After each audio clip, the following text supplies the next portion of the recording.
In the silent dark of night, in a burning house, a white-haired young man was slowly walking past the cold corpses. The only one still moving, a heavily wounded knight, said with a tremble, Don't come here, you monster. Someone like you doesn't deserve to live. You should have died, you cursed brat. Bernhardt heard the curses, his expression remaining as cold as ever. This is a novel. He is just a mediocre villain, abbreviated as JML. It is a fictional story about an ordinary main character from Korea, reincarnated as a minor villain named Kristen. After being reincarnated as a villain, she struggles to survive and ends up getting entangled with the male and female leads in the original work. Well, and that is the original plot of the novel. The plot is based on a route guide, but the only downside is that it's for all ages. Humans live on a continent in the sky and are protected by the world tree. There are transcendents who possess extraordinary powers, fighting against magic beasts. And there are guides who specialize in controlling those with transcendent powers, so they are not consumed by their own strength. The world in the novel I was reincarnated into was peaceful. If it weren't for him, a transcendent who massacred his entire family at the age of 12 and received the title of Duke. You, the one pulling the strings of this world, if it weren't for Bernhardt Lily Zenoff. He said calmly, Betty must be very angry with me. She even made lowly people like you do these things. Of course, there were some disagreements, but there was no need to go this far, right? He approached the knight and asked, What do you think? You also think I'm too cruel, don't you? The knight asked in surprise. What? Why are you suddenly saying that? Bernhardt didn't answer. He grabbed the knight's collar and lifted him up. But you also need to consider my position. Would you feel the same if something so unpleasant was said to your face?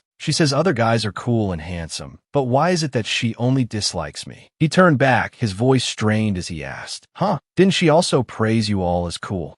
Look at you, what's so great about you? With that, Bernhardt threw his head back and laughed like a madman. Ha ha ha ha. Then he tried to suppress his laughter and said politely, It's not that I find it funny. Ahem, ha ha. Sorry, I probably look like a complete madman right now. I'm truly sorry, but I'll have to kill you right away. With that, he raised his sword, and fresh blood immediately gushed out. On a hill not far away, the current female lead Betty was watching everything. She thought with some gloom, This escape is happening on a large scale. We even used the rebels to escape from him. Seeing Bernhardt walk out of the house with an axe, she thought further, but it seems it's still not enough. The revolution might end sooner and more absurdly than we predicted. Ruth, standing beside her, called out softly, Betty. He took her hand. He comforted her in a low voice. Everything will be all right, Betty thought to herself. At least Ruth is safe. What a relief. He always helps me complete the missions. Then she called out, Ruth, we will definitely escape from that despicable guy. We certainly will. Ruth nodded and said, Yeah, that will definitely happen. Layla ran over from a distance, calling, Lady Betty, let's leave before it's too late. Betty said, No, I think it's better to go back now. Layla stammered. Well, what did you say?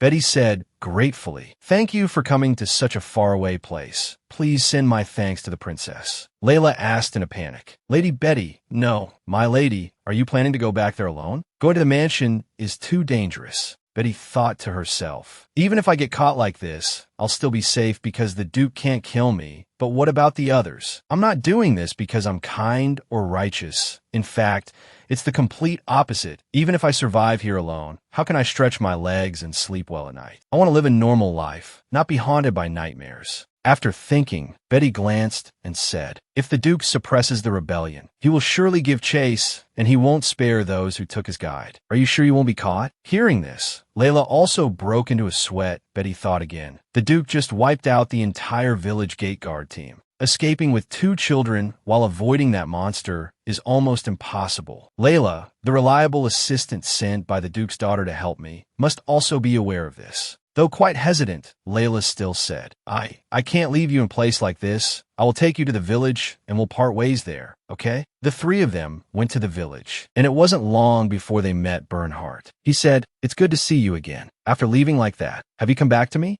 Ruth quickly stepped forward while Betty exclaimed, Don't come any closer. I'm scared. Bernhardt frowned. Scared? Right, I should have taken a bath first. Seeing him continue to advance, Ruth immediately drew his dagger and attacked, at the same time saying she said not to come closer. Bernhardt quickly dodged the blow. Then he directly reached out, grabbed Ruth by the throat, and lifted him up. With a gentle twist of his wrist, Bernhardt made Ruth let out a cry. Arg! Then his body fell limply to the ground. Seeing this, Betty let out a scream. Ruth, seeing her worry, Bernhardt said, I didn't kill him. I know you like having him around. No matter what happens in the future, just come back to me like this. Okay, Betty. He raised his hand and continued. I've been thinking for a while. Betty asked calmly. Thinking about what? Bernhardt's movement paused. He said, about our fight, but thinking back on it now, it was nothing. It's okay, Betty, I said some harsh things to you because I was angry. Sometimes I just say what's on my mind. I know I have a hot temper and I'll try to fix it. Extending his hand again, Bernhardt said, so let's make up. I'm sorry. Please forgive me. It was all my fault. Betty thought in silence. An 18-year-old Duke who doesn't know how to apologize properly or express his feelings. But his powerful abilities helped him get the title of Duke at only 12 years old. But his young body couldn't bear that enormous weight. So he received a terminal diagnosis, stating that he would not live past adulthood. He needed a guide to be able to control his power. The real main character who had the highest compatibility with any transcendent. That guide was Kristen. However, after being possessed, Kristen left Duke Xenoth, which was completely natural. Who would want to be with a crazy villain like that? It would have been perfect if Kristen had a happy life with him. But the Duke became obsessed with Kristen, who left him for the male lead. Because Kristen was gone, he returned to his terminally ill state. Eventually, he lost control of his abilities and began a massacre. The heavenly continent collapsed, leading to the extinction of all humanity. So in this world, the Duke had to go mad when he was young, before he reached adulthood. When he wasn't strong enough to collapse the heavenly continent, she wondered, wouldn't it be better to prevent the extinction of humanity with a few small sacrifices, rather than letting it be completely destroyed? Unfortunately, I am suffering because I ended up becoming the only loyal guide of a Duke. One day, I will leave the Duke and live my own life, just like the unimportant side character I possessed. Hello. A small girl with red hair thought to herself, my name is Betty. In a novel, just a tiny villain, I'm living my second life in the body of a side character. The name of this obscure character, Betty, was given by the orphanage manager. The story is that when the manager was about to give a name, the assistant said, Manager, you've already used the name Nettie. He replied, So, there's no Betty yet, right? At that time, Betty was also very reluctant. Seriously, this is the life of a commoner. The duchy where I work belongs to Duke Bernhard Lily Zahner, the secret villain of this novel. Because the Duke has no interest in household affairs, this place has become a mess. The butler is lazy. No more work from now on. The servants complain. Has the budget still not been approved? We need the Duke to approve it. And she left. A maid reached out to hold her back. Don't go. Without you, our duchy will collapse. Betty smiled and thought, the fact that they had to hire a 10-year-old girl like me says it all. But unlike this duchy, I have a concrete plan for the future. If I just endure for one more year. Currently, Betty is a first-year maid of the ducal house. She continued to think, I'll gain work experience like that. Then, while working in the kitchen of fancy place, I'll aim for the position of head chef. Being a nanny isn't bad either. If I study a bit more, I could become a tutor. Betty placed the wooden basin on the edge of the well. So this wound on my hand is nothing. I have a bright future ahead of me. Just as this optimistic thought arrived, a hand reached out from inside the well. Betty was startled for a moment, then screamed. At the same time, she used the wooden basin in her hand to hit Bernhard on the head. Suddenly hit by a heavy blow, Bernhard fell straight into the well. Betty thought, wait, how the hell did he climb out of the well? That's our Duke. The end of the story of Betty, who ended her life at the age of 10. Betty hugged the wooden basin and thought, no, it's not over yet. That's Grand Duke Zahner, the pillar supporting the empire. Terrifyingly strong. Even if he's much younger now, the transcendent who massacred his entire clan and became a duke, could he die from just one hit? Of course not. He'll climb back up somehow. She picked up the iron pot beside her. So, I need to finish him off for good. That way he can't come looking for me. If he catches me, I'm done for. Just as she was about to smash the pot down, Betty hesitated a little. Wait, in this kind of novel, shouldn't you help the male lead or whoever first? I wish I could be as kind as the original female lead. She began to reminisce. Bernhard called, my beloved Christine. Christine replied affectionately, oh, Duke. He said,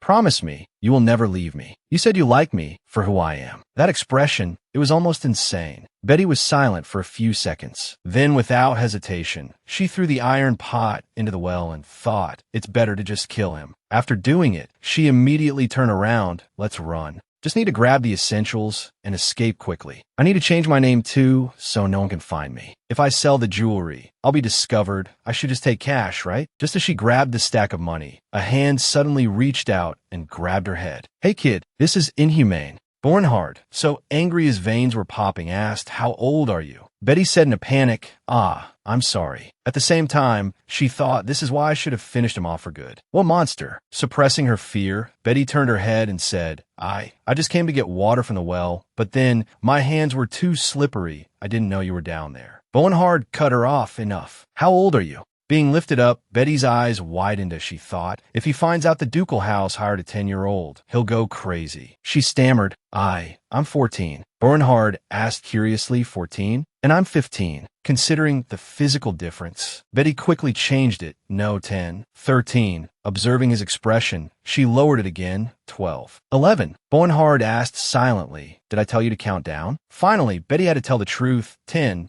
years old. At this moment, a maid suddenly opened the door and called, Betty, I told you to get water a while ago. Why are you only just coming back? When she saw Bernhard, the maid's voice began to stammer. Your grace, what's... He gave a cold command, call the butler here. The maid bowed hastily and said, yes. Betty gritted her teeth and thought, the crime of attempting to kill a noble is punished by death at the very least. I can't let that happen. She put her hand in her pocket. I never thought I'd have to use this. I don't want to die yet. Seeing her fidgeting, Bernhard said, stay still. Hey, what are you chewing? Spit it out now. An apothecary from some town once gave a handful of leaves to Betty and said, you can die as if you're just falling asleep. So use it whenever you feel too scared to live. And that was the thing she was chewing with the thought. Rather than being executed, it's better to die honorably by my own hand. Bernhard squeezed her mouth, saying loudly, are you trying to kill yourself? Spit it out while I'm being nice. Betty replied, no. He then asked why. Why won't you spit it out? Betty tried to speak with her mouth being held shut. I can't. Ugh. Suddenly feeling her vision blur, she thought, it works so fast, I'm so sleepy. In the darkness, Betty continued to think, I've lived a life only to serve others. This body existed to take care of them. I believe this intellect existed to protect them. But now that I look back, it seems it was just my own delusion.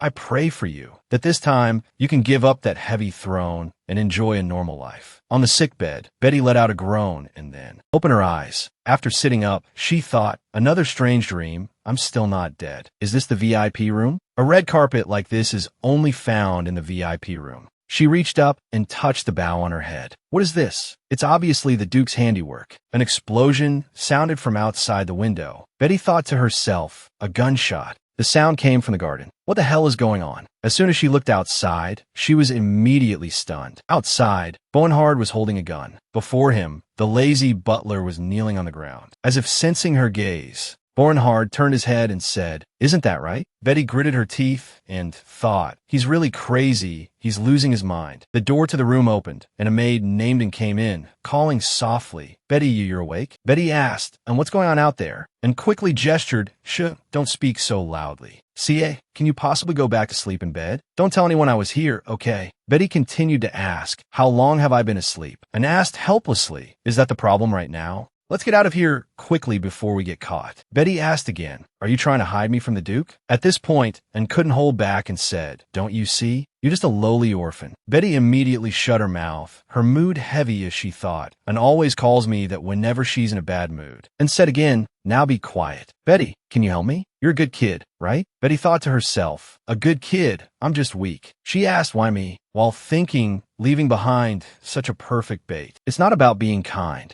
After a moment, Bernhard walked in with a gun and said, I told you not to enter the castle. You have defied the law. And replied, sweating, I'm sorry, sir. Betty, that child tried to run away, so I tried to catch her, but... Bernhard asked, is Betty awake? And immediately replied, yes, that's right. She just woke up. She was so fast I couldn't find her. Bernhard quickly caught the loophole and asked, isn't she feeling dizzy? And was dazed. Yes, sir. He patiently explained, I'm talking about Betty. The dried herb takes a long time to detoxify, so even while carrying on with daily life, she might still feel dizzy, meaning it could cause brain damage. Betty, hiding nearby, thought, hearing him say that makes me feel a little dizzy. Anyway, I think I can stay here for a few more days. This is a place that not even the most ordinary servant knows about. Outside, Bernhard was still talking. It's hard to find them because it's cold, but brewing Timmy flower petals and fruits is also a treatment. Betty thought happily, got it, thanks for the tip. But why is he explaining this to him? Bernhard said again, however,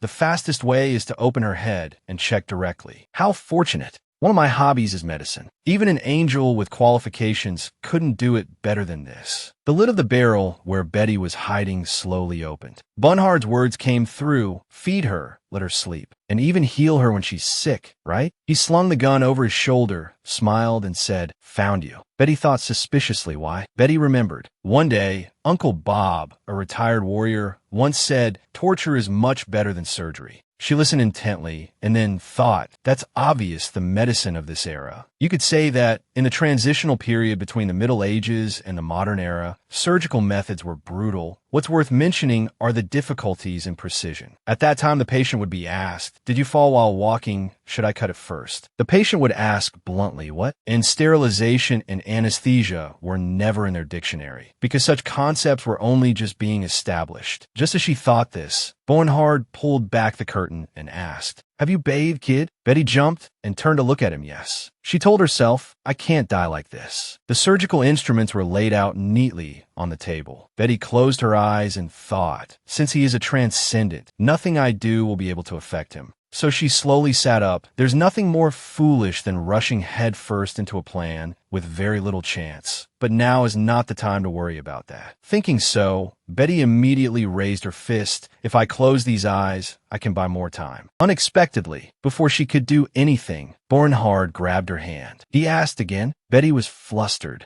Ah, no. Then she awkwardly opened her hand. Look at this. Have I washed my hands thoroughly? Bernhard laughed and praised. Very good. Seeing this, Betty wondered, why is he laughing? When he laughs, I feel a sense of reliability. Suddenly, he reached out and grabbed her chin. Wait, Betty, look up a little. Don't bow your head. Betty obediently did as she was told, like this. But in her heart, she was still a little suspicious. What's happening all of a sudden? Bernhard replied softly, that's right, look at the ceiling. He touched her left eye and asked, do you feel me pressing here? Betty answered honestly, no. Bernhard then pulled his hand back. He said, normally, it should hurt a little. Your left pupil hasn't moved at all since a while ago. It's slowly necrotizing from the poison. Hearing this, she was stunned. Then she asked in disbelief, that's a lie, right? You're just trying to scare me. Betty started to panic. That's impossible. There's nothing wrong with my understanding. I can understand everything. At this point, Bernhard explained faintly, because the optic nerve is still connected, it will slowly disconnect and you'll go blind. Then he gently reassured her, but don't worry, as I said before.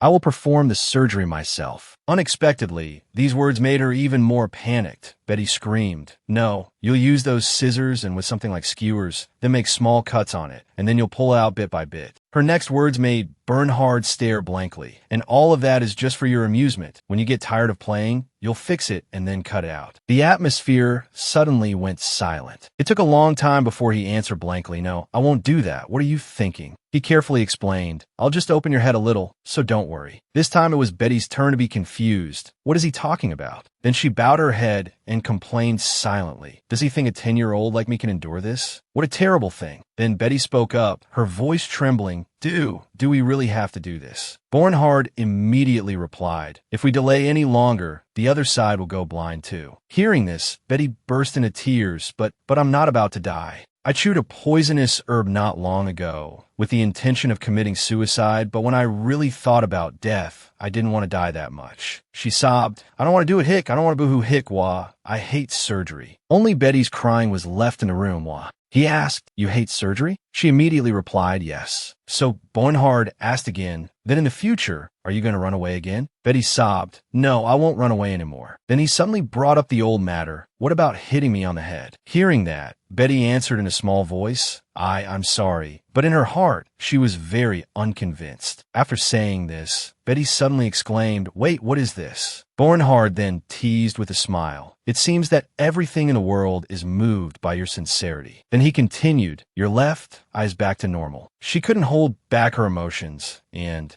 wah sound, Bernhard quickly pointed to the mirror. Look, Betty, your eyes are as beautiful as a fairy's. At this point, Betty paused. Huh? She asked Bernhard suspiciously. Duke, are you lying? Unexpectedly, he admitted frankly, yeah, I was lying. You seemed so shocked, so I joked a little. With that, he laughed. Wasn't it fun? Betty replied, yes. So Bernhard retorted, but why are you laughing? She forced a laugh, ha ha ha ha. In her heart, she said silently, I think I should have dealt with him at the well. Then he acted as if he didn't see that expression on Betty's face and calmly wiped her face. Thanks to your humorous master, things still turn out for the better, right? Bernhard said, although you were caught trying to run away. At this, his voice turned cold. Do you know why I'm letting you live? Without waiting for Betty to answer, Bernhard went to the table next to them. This, your highness. He picked up the magic stone and continued, so as not to waste any talent in the territory of mine. Here. With that, Bernhard threw it to Betty. She asked blankly, me talent? He replied, that's right. And not just any ordinary talent.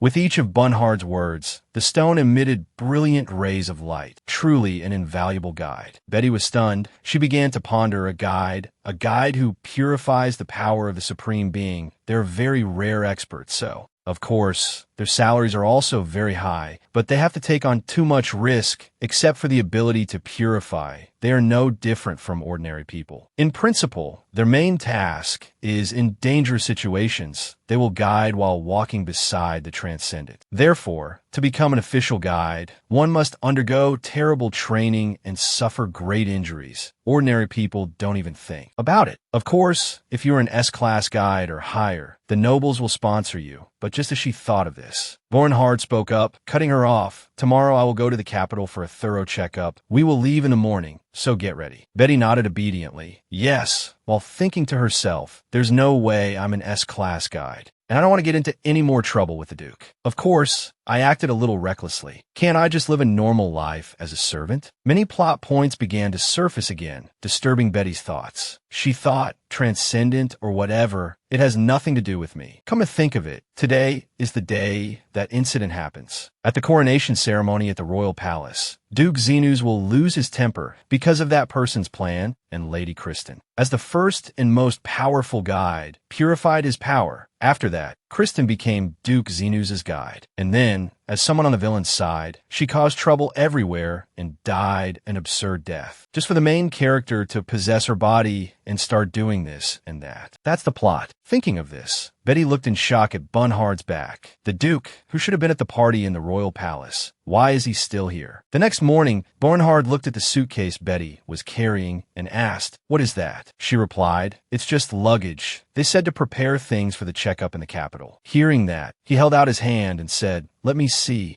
Betty obediently complied, but still wondered, see it? Why check my luggage? You think I'm secretly carrying a vial of poison or something? He was silent. Then he bluntly threw it away and said indifferently, throw all that stuff away. I'll buy you new things when we get to the capital anyway. You should be happy you don't have to carry that stuff, right? But Betty still felt regretful. She pouted, my fancy clothes. I've only worn them once in my life. Then Bernhard turned and told Betty, let's go. She looked at the luxury car in front of her and clicked her tongue. Well, a limousine, I've never seen one before, not even in my past life. Then she looked over at Hubert, and this guy, this is Hubert, a servant. He also secretly helped me quite a few times. But more importantly, he's very handsome. So, when Hubert gently supported her, Betty became flustered.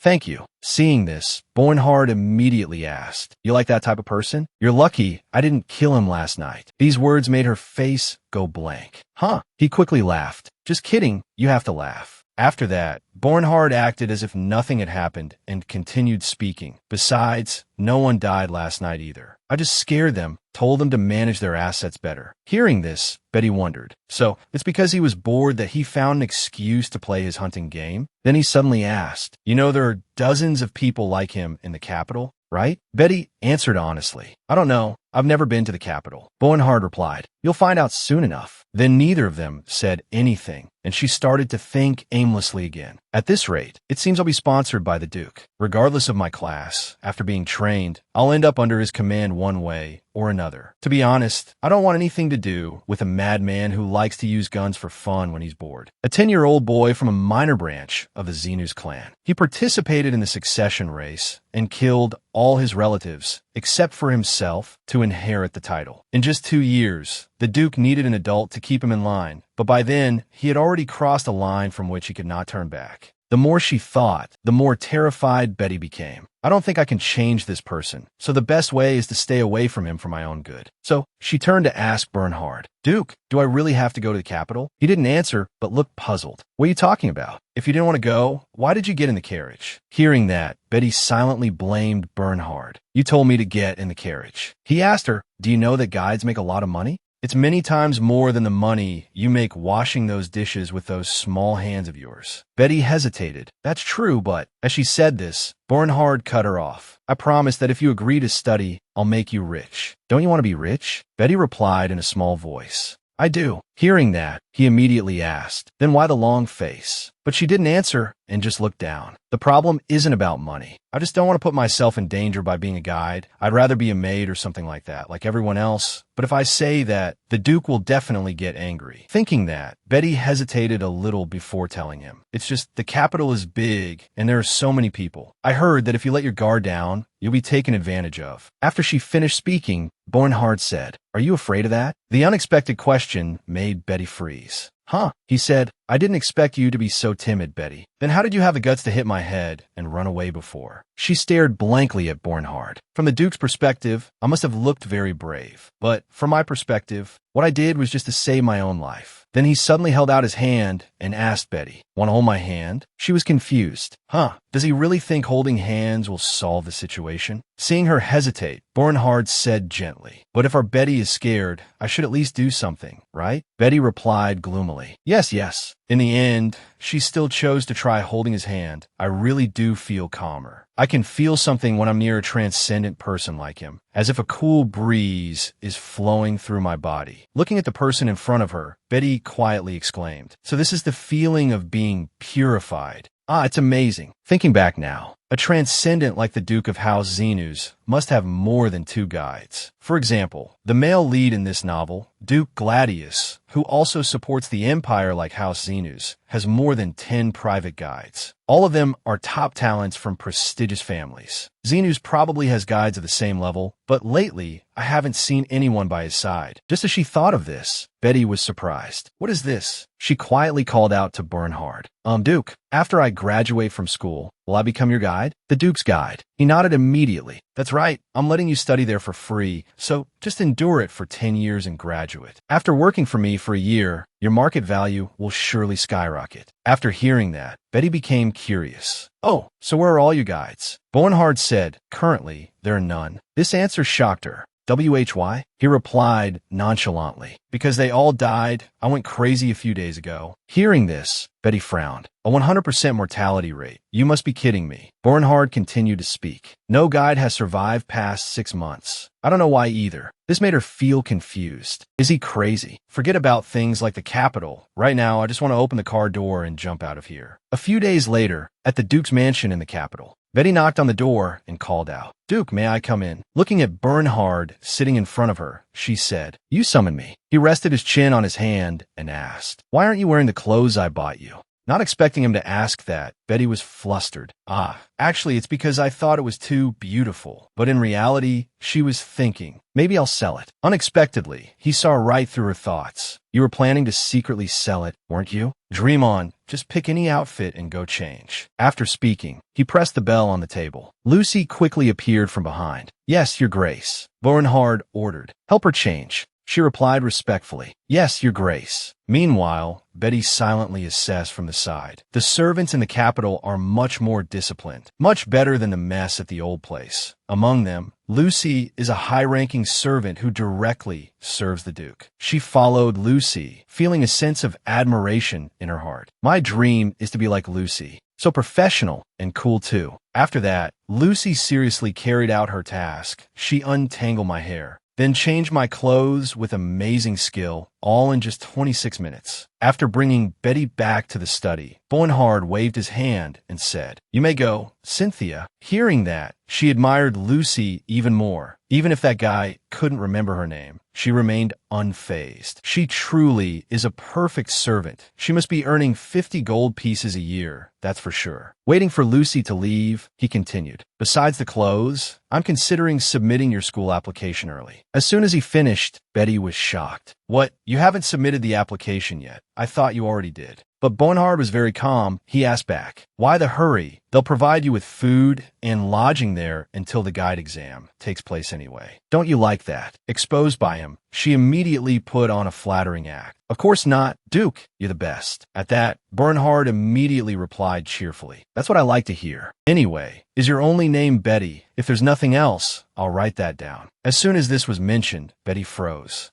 He asked, "Why that face?" "You'll be called that until you graduate." "Is it really just Betty?" So she quickly replied, "Actually, Betty is just a nickname. Beatrice is my real name." Thinking of this, Betty was very excited. The orphanage director took 3 seconds to come up with that name. Now is the chance to change it. Bernhard heard that and confirmed, "Beatrice, as in Sinclair and Beatrice." Huh? Seeing his expression, she wondered, is that not good? To understand better. At this moment, Betty finally remembered Sinclair and Beatrice, similar to Romeo and Juliet. Everyone knows this story, and Beatrice is similar to Princess Cinderella. So, to put it simply, I foolishly changed my name to something even sillier. That's why Bernhard couldn't help but laugh out loud. Beatrice, ha ha ha, ha ha ha, I'm dying. Making her not know where to hide her face, she could only ask herself, should I jump down the well again? If I had to give a reason, Beatrice is a common name among the nobility. Moreover, at school, there will be countless children with names like Elizabeth, Alexandra, Salos, Christina, Elizabeth, Betty, Alexandra, Olivia. Wouldn't I be a bit an outcast if I were the only one named Betty? But that Duke doesn't understand my feelings. Bernhard ran a hand through his hair, laughing so hard he couldn't speak. Ha ha ha, Beatrice, ha ha ha.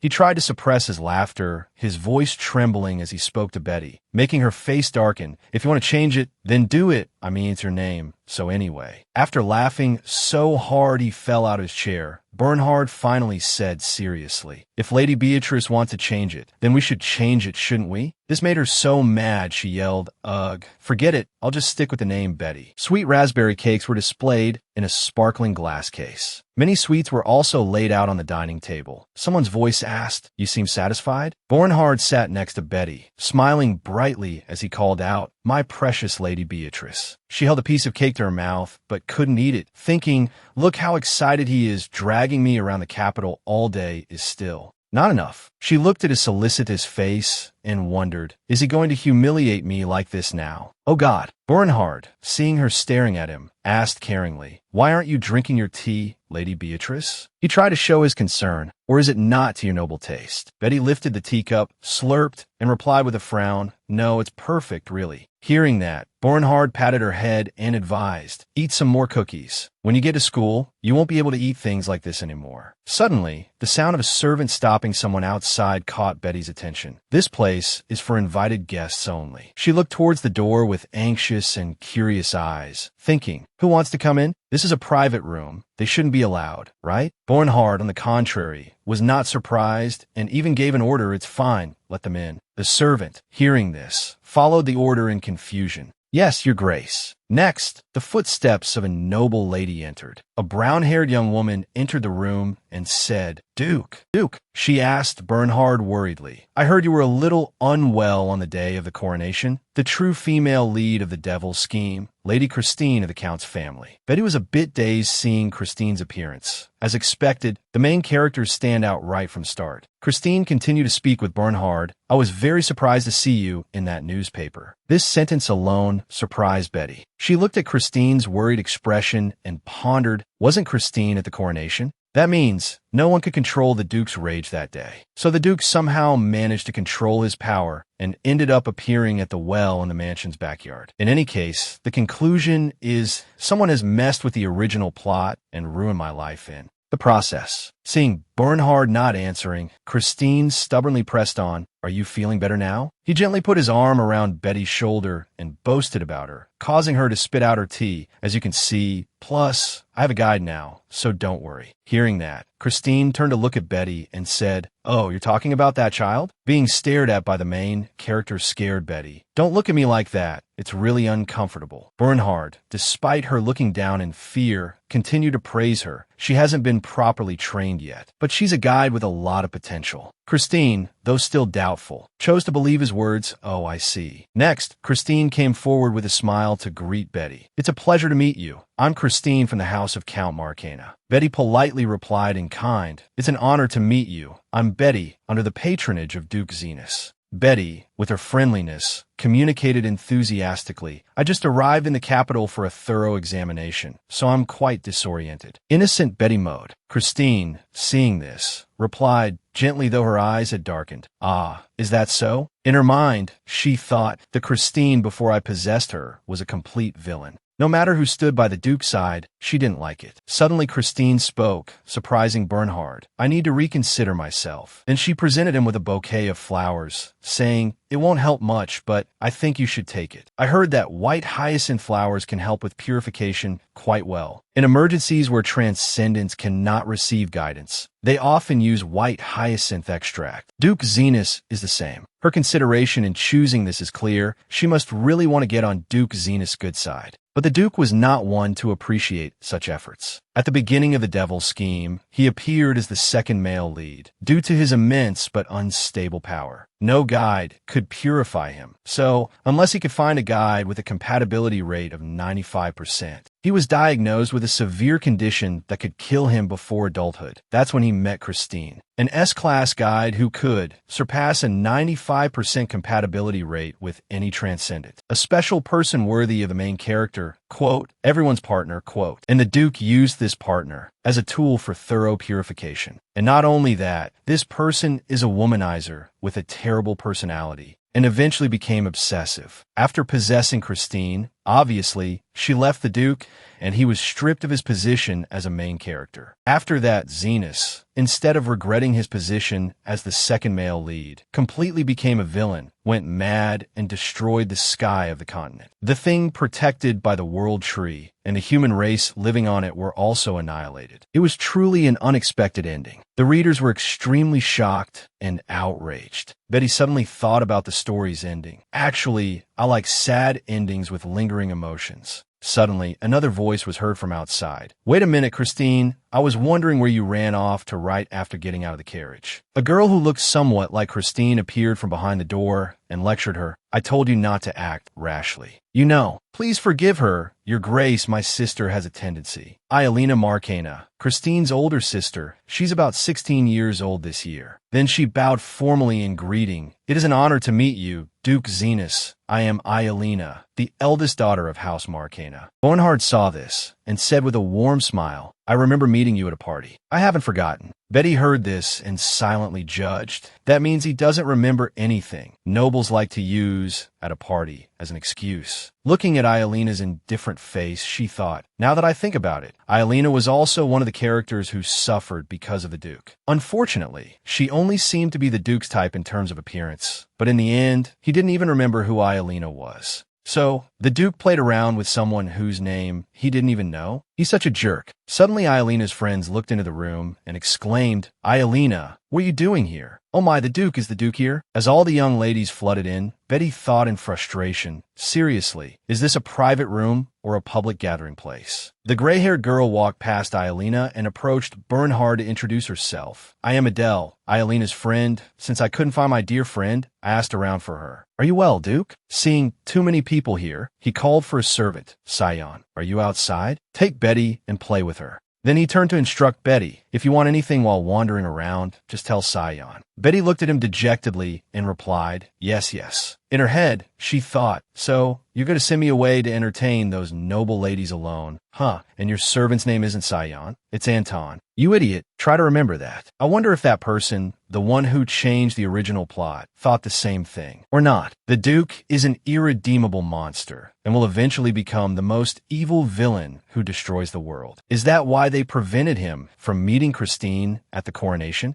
hoping he would die from his madness as a child. But unfortunately, because the young Duke Xenus managed to control his rage right before he was about to die. And then he met me, a guide who will be with him for a long time. So, my role is to disappear from him, to change the predetermined fate of this world, before the world is destroyed so the boy can die in peace. In the bright golden sunlight, the luxurious carriage stopped by the side of the road. Anton sat next to Betty, looked out the window, and said to her, "Marion shop sounds nice. I heard it has the most types of dollhouses. You can choose a toy. If you want something other than a toy, that's fine too." She politely looked up and answered, "Yes." In her head, she marveled at his personality. It's surprising that he's so kind to a child like this. Usually, he's very stiff in front of the Duke. Suddenly, a voice from the side made her pay attention. "Betty." Lucy held out a water bottle in front of her and asked kindly, "Would you like to try some? The aide brought this. The Duke must have bought you many desserts, so try this to cleanse your palate." Betty quickly took the water bottle and replied politely, "Yes, thank you." In her head, she thought differently. Honestly, this kind of attention isn't very comfortable. Looking at a carriage surrounded by 3 servants, Betty said to herself, "Because right now I'm planning to escape from them and leave." The more she thought, the more she sighed helplessly. These kind and diligent people. She imagined the scene of Bernhard punishing them, just thinking about how they would be severely scolded for making me uncomfortable, just because they lost me. But I can't do otherwise, even though I might feel guilty. I'm not the type to easily cling to kindness. When opening the water bottle, Betty deliberately used too much force, spilling water on her clothes, and exclaimed, "Ah!" She pretended to be sad and said, "I'm sorry, I spilled it. What should I do now? I need something to wipe it." Lucy gently reached out to comfort her. "It's okay, let me do it." Then Lucy turned to Anton and said, "Sir, we should probably stop for a moment." He immediately signaled to the driver and said, "All right, can you stop for a bit?" The driver quickly obeyed and suggested, "Yes, there's a shopping area nearby. Why don't you take the young lady to have a look?" Lucy quickly took responsibility. "I'll clean everything up in the meantime." Anton then cheerfully pointed outside and said to Betty, "Understood. Then let's start with the jewelry shop. The clothes there are high-end and very beautiful." Seeing that, she gave a forced smile and refused the offer. "Oh no, it's okay, it's hardly noticeable, and if it's too much trouble, cheap clothes are fine." Seeing this, Anton became even more concerned and said quickly, "No, not cheap clothes. These days, cheap clothes often have very bad material. If you wear that in this weather, you'll catch a cold." After hearing that, she felt helpless in her thoughts. "That's true, but really, you don't need to worry so much about it." As she stepped out of the carriage with Anton, Betty thought to herself, "I'm doing this because I have an escape plan.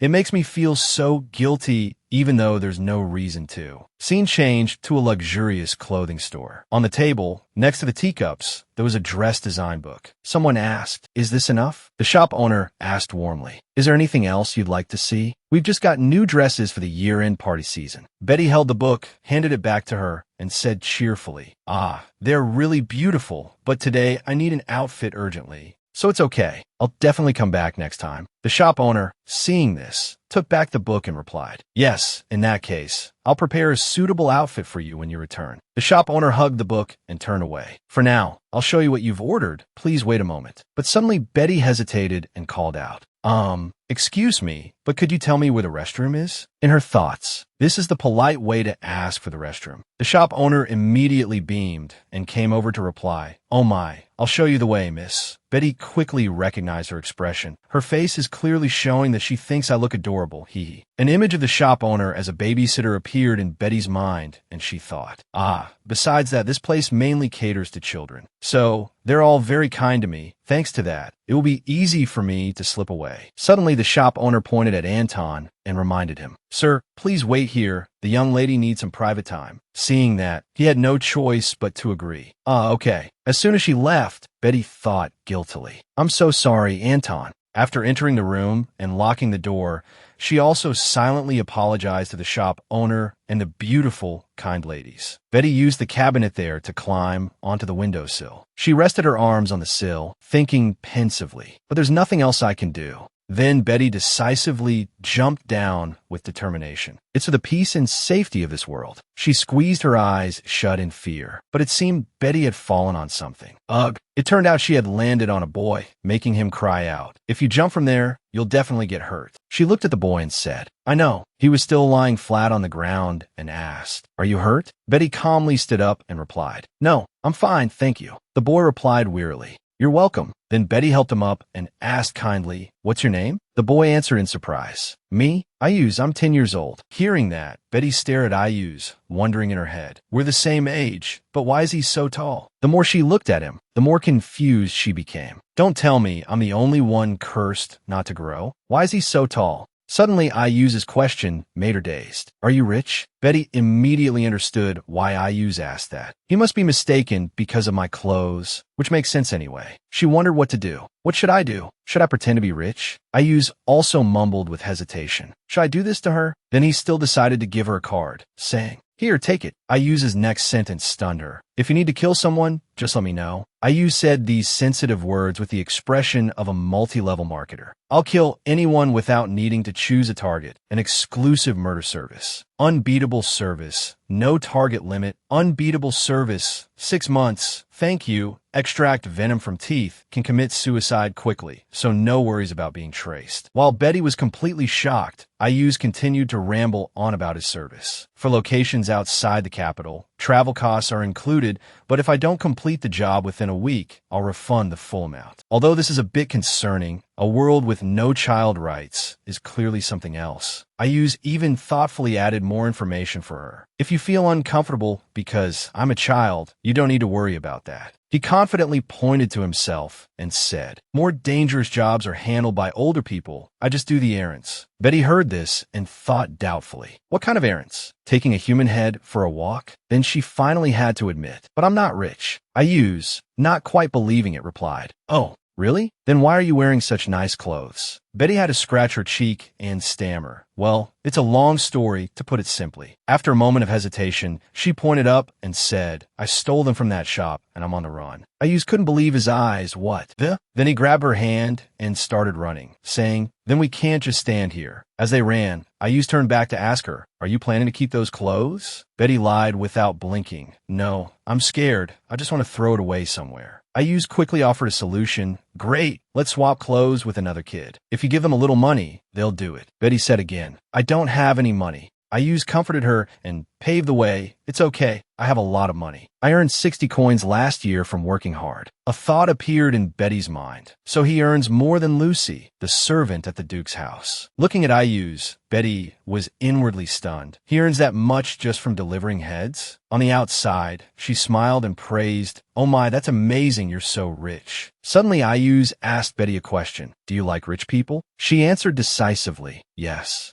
After hearing that, he was silent for a moment, then continued, Then he looked at her, blushing, and said, I can earn all the money I need. Betty thought to herself again, carrying out murders. He's actually surprisingly naive. Indeed, she put on the face of an adult looking at a child, which is what she thought of Ayuz, like a child making a friend for the first time. On the way, she kept thinking, I can't understand why he's so friendly with someone he just met. But the lives of abandoned children are often like this. Innocent dreams, intertwined with harsh realities. Ignoring Ayuz, who was giving directions to Betty, if we want to go towards the main road from here. She was still lost in her own thoughts. Anyway, I'm still really lucky to have met someone as innocent as him. Suddenly, Betty called his name, Ayuz. Ayuz replied, Yeah. Betty thought to herself, if you know how to seize an opportunity, then you can be useful. Then she moved closer, took his arm, and asked cheerfully, Can I go with you? I want to work too. Ayuz asked in astonishment, What? What? You want to follow me? What are you going there for? She replied, You need to keep a secret. The Assassin's Guild would be an ideal place to help me change my identity. Hearing Betty say that, Ayuz shyly refused, You can't do that. But she didn't care and replied, You're doing it. So why can you do it? And I can't. Looking at Betty's eyes, he was flustered. She thought to herself, I'm sorry, but for this line of work, empathy is just a weakness. And I can't overlook a weakness like that. If you don't want to help, then don't. I'll find another way. Then she turned and walked away, leaving behind the words, Thanks for your help. From behind, Ayuz spoke up helplessly, All right. He said awkwardly, You're not supposed to bring anyone there. I'll introduce you, but you have to leave right after, okay? At that, she laughed. Got it. After that, the two of them went to a house together. Ayuz knocked on the door and called out loudly, "Commander." Betty went inside and silently assessed her surroundings. So, this is the workplace? Disguised as a normal house. The person inside spoke with annoyance. "You're about to burst my eardrums, Ayuz." Hearing that, he asked, "Mr. Nick, where's the commander?" Nick replied impatiently, "I don't know," as if I care where he is. Betty was a little curious. She thought, "So his name is Nick? I don't think he's the guild master, but it seems he holds some rank here." As she was thinking this, Ayuz shyly explained to Betty, I need the commander's permission for this. Once the commander leaves, there's no telling when he'll be back, so we should go now." But Nick spoke up, asking, "You're planning to leave right now?" Ayuz. Then he opened the door and said nonchalantly, "A new job just came in." Seeing this, Ayuz quickly covered Betty's eyes. "Nick, you look disgusting." But he didn't care and calmly asked, "Is that your girlfriend? You should have given notice if you were bringing someone." At this, Betty pulled Ayuz's hand away and explained, "Ayuz and I are just friends. I begged him to bring me here because I want to work here." Hearing her say that, Nick bent down and asked, "You want to work?" Then he chuckled, "Oh, you know where you are?" Betty didn't answer, thinking to herself, being young in an assassination guild is actually an advantage. Small children don't attract attention, and their lives are cheap. Children are perfect for taking on this kind of dirty work. That's why Ayuz put his own name down last year. But I didn't come here for that. So she asked, "Nick, is this your house?" "I came because I heard Ayuz say he works for a very rich family. You're not hiring maids, are you?" He was surprised. "A maid?" Then he clicked his tongue and said, "Well, there's a problem. This isn't my house." Betty replied, "Oh, I see." She didn't give up and continued, "But looking at this spacious house, it's not even cleaned properly. Other people might think something shady is going on." In her mind, Betty calculated, the truth is, half of what I'm saying is a bluff. Seeing Nick still sitting there with a smirk, she thought, who would listen to an orphan like me? That must be why he's smiling like that. At the very least, I need to make up a reason to be accepted. He can't just hire any kid off the street for this job, especially not as a maid instead of an assassin. After a moment, Nick held out his hand, smiled, and asked Betty, "I've never seen such a tough little lady. Can I see your ID, kid?" So she took out a wad of cash and placed it in his hand. "Is this enough?" She was full of anticipation. "I've prepared for this. A bribe with money. Even the Duke doesn't know about this. Just half of it should be enough to convince them." Without waiting for Nick's reaction, Betty continued, "My name is Max, and I'm 16. I just left the Sutam orphanage, Ursula, and I don't have a place to stay yet. If you take me in, I'll do all the housework." After she finished, he said indifferently, "Once you're in here, you can't get out." Betty quickly replied, "That's fine. I ran away after causing trouble in my old job as a maid." After hearing this, Nick rubbed his chin. "You need to change your identity." With that, he stood up. "The guild master will probably be here in a few days. Stay here until then." Hearing Nick say that, Ayuz and Betty looked at each other, then smiled and replied, "Okay." A week later, by now, Betty had successfully stayed at the guild house. So early in the morning, someone called her affectionately, "Mech, has Mech had lunch yet?" She was the master of the Black Falcon Guild, Nina. Looking at Nina like that, Nick got cranky. "Can't you come in here quietly?" She laughed and said, "Look at that hot temper. It's rude to talk to your older sister like that, you know." Then Nina hugged Betty tightly and asked, "Are you happy to see me?" But she didn't answer, feeling a bit uncomfortable inside. Ugh, she smells like alcohol. Betty thought to herself, so there's Nina, Nick's twin sister, and the guild master. Everything is going very smoothly. Nina has a soft spot for small, cute things. It's been a week now. I've done all sorts of housework, even providing basic first aid to the assassins. Nina suddenly exclaimed, "Oh my God, is our little Mech washing dishes?" Betty replied politely yes. She was delighted. "Oh, look at that sweet reply." Then Nina rested her head on her shoulder. So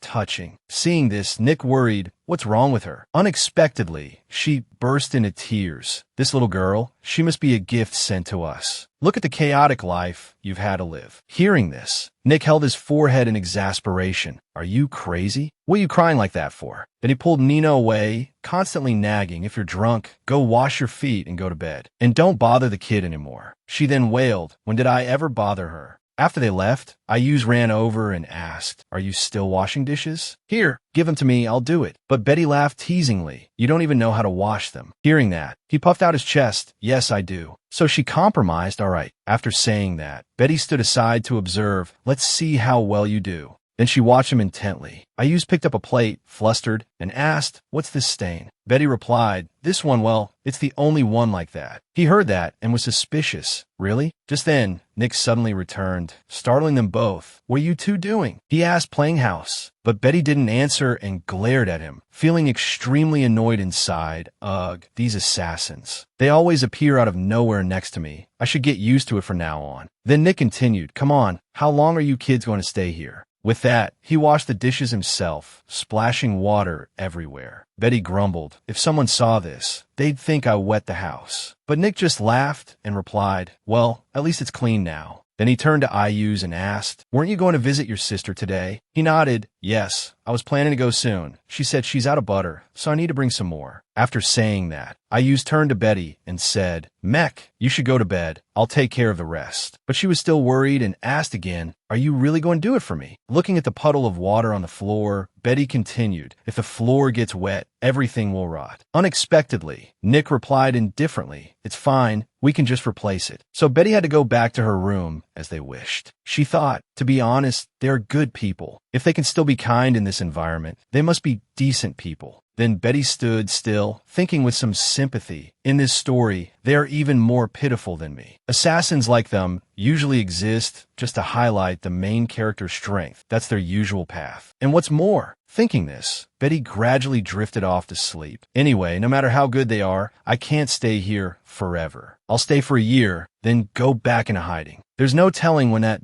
devilish Duke will find me. But not long after, a familiar voice suddenly called out Betty. Betty was startled and scrambled to sit up, but immediately, the other person pushed her back onto the bed. It was Bernhard. He threatened in a cold voice, "If you keep behaving like this, maybe I'll tie you to my side forever and forget about going to school or anything else." At that moment, Nina woke up with a start. She looked at Bernhard carrying Betty and asked, "Mech, where do you think you're going, kid?" Bernhard replied, "I am her guardian, and since she ran away, I'm taking this kid back." Hearing that, Betty clasped her hands, looking pitifully at Nina. "Please let me go. I'm begging you, please." Nina's face went blank. No way could it be that crazy Duke. Could our Mech really be a noble? So she quickly bowed her head on the bed. Take care. The door opened again. Nick asked suspiciously, "Mech, why are you up so early?" But when he saw the two people at the door, he froze. Then Nick didn't stop them either, but bowed respectfully, "Please have a safe journey." Then Bernhard threw a bag of money to Nick and said, "This is the reward." The carriage started. Betty hesitated slightly.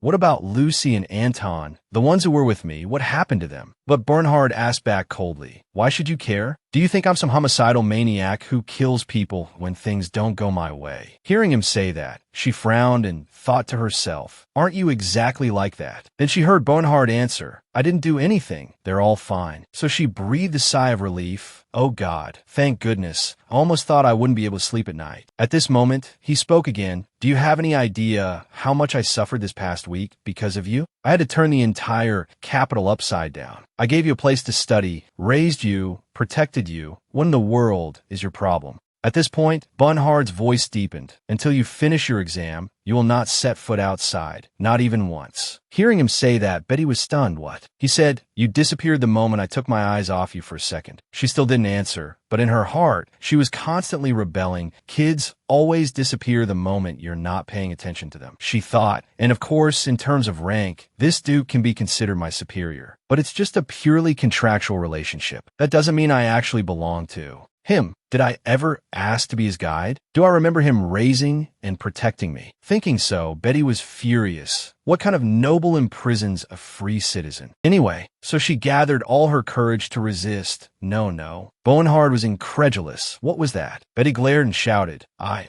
said no." Looking at the expression on his face, she became even more upset. "You think you're the only one going crazy here. I'm going crazy too." And so the night passed. A long time later, a priest reported honestly to Bernhard, "The hierarchy system considers purification compatibility, guiding methods, and many other factors it does not take into account the potential or personal characteristics of the guide. Just because someone purifies quickly doesn't automatically mean they're a good guide. After listening, he replied, "That's enough. When will the test results be available?" He replied, "We will send them within 2 weeks." Then he didn't forget to add, "The child may need to rest after the test, so we recommend that." Unexpectedly, Bernhard took Betty's hand and walked away, interrupting him. "That won't be necessary." Looking at the person beside her, she said uncomfortably, "My legs hurt. I can't feel anything." But Bernhard didn't care and said, "Then force yourself to keep walking." Betty stopped. "No?" he asked, but it sounded more like a statement. "You're trying to define me again." She said, "You've kept me locked up for 6 whole weeks." Bernhard replied to Betty in an obvious tone, "So what? I made sure you wouldn't be bored. I kept sending you new toys, and I had the chef cook you delicious meals every day." Hearing this, she thought, it's no wonder those meals looked so luxurious. I mean, the luxury for those 6 weeks wasn't bad at all, I admit that. But that doesn't mean I liked being locked up there. Then he started to raise his voice. "If you don't want that, then you should behave properly. Do you know how much trouble I went through looking for you?" Hearing that, Betty asked back, "Then why did you even bother looking?" Her words left Bernhard stunned. He frowned and said, "Now you've really crossed the line." Looking at Bernhard like that, Betty worried, did I go too far? Maybe I should have explored the room more thoroughly. Unexpectedly, he pinched her cheek and said, "You think making a cute face like that will make me let this go?" Only then did she react. She cried out, "Ow, that hurts." In her heart, she was extremely skeptical. Why are the hands of a 15-year-old so rough? Hearing her cry, Bernhard smiled with satisfaction. "Of course it hurts. You're being punished." Betty was even more puzzled. And why is he suddenly acting like this? Then he held her face, his voice softening. "Don't talk back anymore. Every time it's no, no." But Betty still stubbornly replied, "No."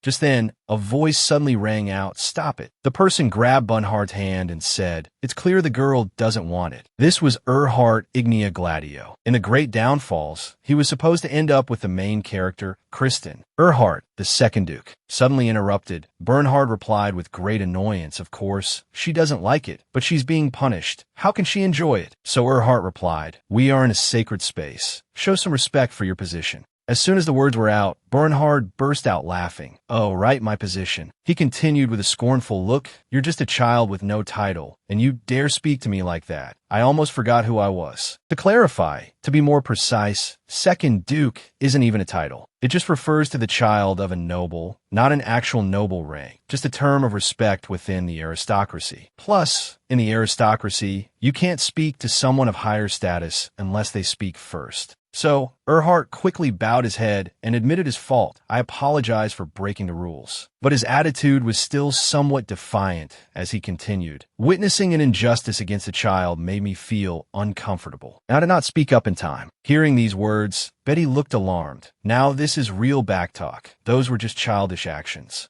After Erhard finished speaking, he smiled mysteriously and replied, "But hey, I'm always merciful, right? If you survive your first expedition, I'll spare you." As soon as she heard this, she was stunned. An expedition, a mission down into dangerous places to deal with magical beasts and collect rare resources. Expeditions are very important for gathering materials, which are used to create magical tools, now essential for humanity. Expeditions are also the reason for the existence of transcendents and guides. Xenus completed his first expedition as a transcendent. Bernhard picked Betty up sideways, turned, and said with a smile, "Let's go." She didn't resist anymore and thought to herself, the second Duke must be visiting the temple to prepare for his first expedition. And now, this guy is mocking someone who is about to go through what he once went through. It's no wonder the Duke hated the second Duke in the original story. He always mocked the second Duke, saying that Erhard, the second Duke, grew up too soft, though it's not entirely wrong. The second Duke didn't wipe out an entire family just to get a title like someone else. Seeing Betty's continued silence, Bernhard asked, "Isn't this your favorite place?" "No," but she didn't answer and looked at him silently, leaving Bernhard utterly confused as he thought,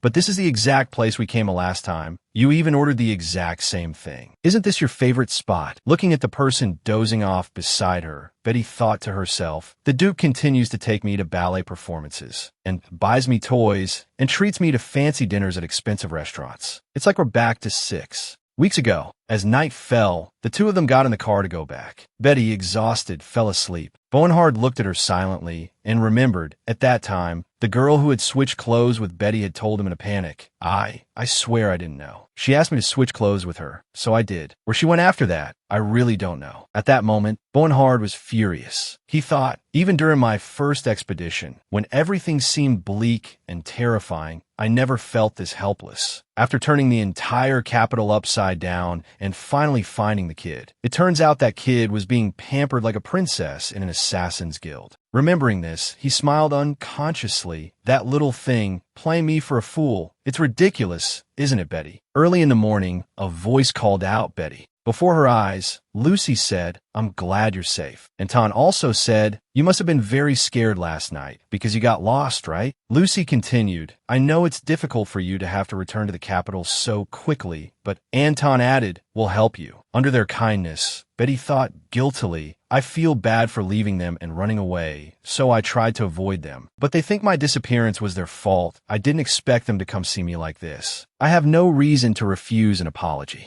from such good people. As she reached out to take the candy from Anton's hand, another person approached and called, Miss Betty. The Duke is looking for you. Please come this way. Betty held the candy in her hand. Her face fell. Why is he looking for me? Bonhard's room. Betty gently opened the door and said, Sir, you called for me. Bonhard turned his head and replied, Yes, come here. Betty entered the room, still thinking in confusion. Why did he call me to his room? Wait a minute. Did he paint the entire wall white? Bonhard gestured for her to look at the wall. What do you think? Betty's face was blank. She said, sweating, W.A. Bonhard, afraid she didn't understand, explained the wall. What do you think? Betty stood frozen and asked, is this some kind of trap? Bonhard replied, no. I want to ask for your opinion, Betty. It's all white everywhere. What do you think? Betty said blankly, I think it's all white everywhere. Looking at his expressionless face, she wondered, how does he want me to react? After that day, the Duke continued to act very strangely. As soon as it was light, a table full of delicious dishes was served. Betty said curiously, Sir. Bernhard asked kindly, what is the food not good? Betty rolled her eyes at the spoon being brought towards her and thought, no, it's just that I feel like I'm about to choke. She replied, no, it's not that. The furniture in the room. When I woke up, it was all gone. Bernhard said, that. Go find it. I've hidden it somewhere in the mansion. He said it like that. So, like Cinderella, I searched the entire huge mansion for the things he had hidden. The wardrobe was in the middle of the garden. Another cabinet was in the corner of the kitchen. The dresses were in Anton's office. After a day of searching, Betty collapsed to the ground, feeling both helpless and defiant. She thought, I won't cry. Only fools cry. She dragged herself inside with the thought, I can't take it anymore. Just punish me already. Bonhard sat at his desk, and seeing her enter, he asked, did you find everything? Betty thought bitterly, look at his smile. I could punch him and no one would question it. Even a priest would understand my anger. Despite thinking that, because she couldn't win a fight, Betty suppressed her anger and replied, not yet. And Bernhard said casually, you can finish tomorrow. I don't care how long it takes. You have to find everything. Betty's face darkened upon hearing this. Then she replied in a gloomy voice, the Duke is such a gentle person, and yet here I am thinking of running away again. I must be crazy. I promise not to let such shallow thoughts bother you again. Your Grace, I am truly sorry. Bonhard said, this is not a punishment. Betty cursed silently. Then why are you doing this to me? My third escape won't be easy at all, you bastard. In the study, Bernhard put pen to paper and wrote, Dear Lady Emma, I thank you once again for your invaluable guidance. As you suggested, I hid a few items in the room, and the child tried her best to find them, thanks to which she slept very well last night. When you advised me to decorate the child's room like a blank canvas, I was worried because she had no reaction even though I had changed the room. But I'm glad she enjoyed this game of hide and seek. It will help her develop her independence. I was afraid that starting her upbringing too late would confuse the child, but your advice was truly helpful. He thought to himself, and she needs to learn her letters before going to school. I should have taught her sooner, but because of the chaos she caused. The door opened, and Betty walked in and asked, You called for me, sir. Bonhard replied, That's right, have a seat. Betty looked around the room and asked doubtfully, Where should I sit on your lap? After sitting on Bonhard's lap, she thought curiously, Has the Duke gotten taller? Well, he is at that age. While she was lost in thought, Bonhard pointed to the table and asked, You don't know how to read, do you? Look closely. Betty pondered for a few seconds, then asked, Is this my name? Bonhard replied, That's right, Beatrice. Seeing her look of rejection, he said, Your real name is Beatrice. Betty is just a nickname. Betty said, I use Betty quite a lot, so teach me that too. Bonhard replied, All right.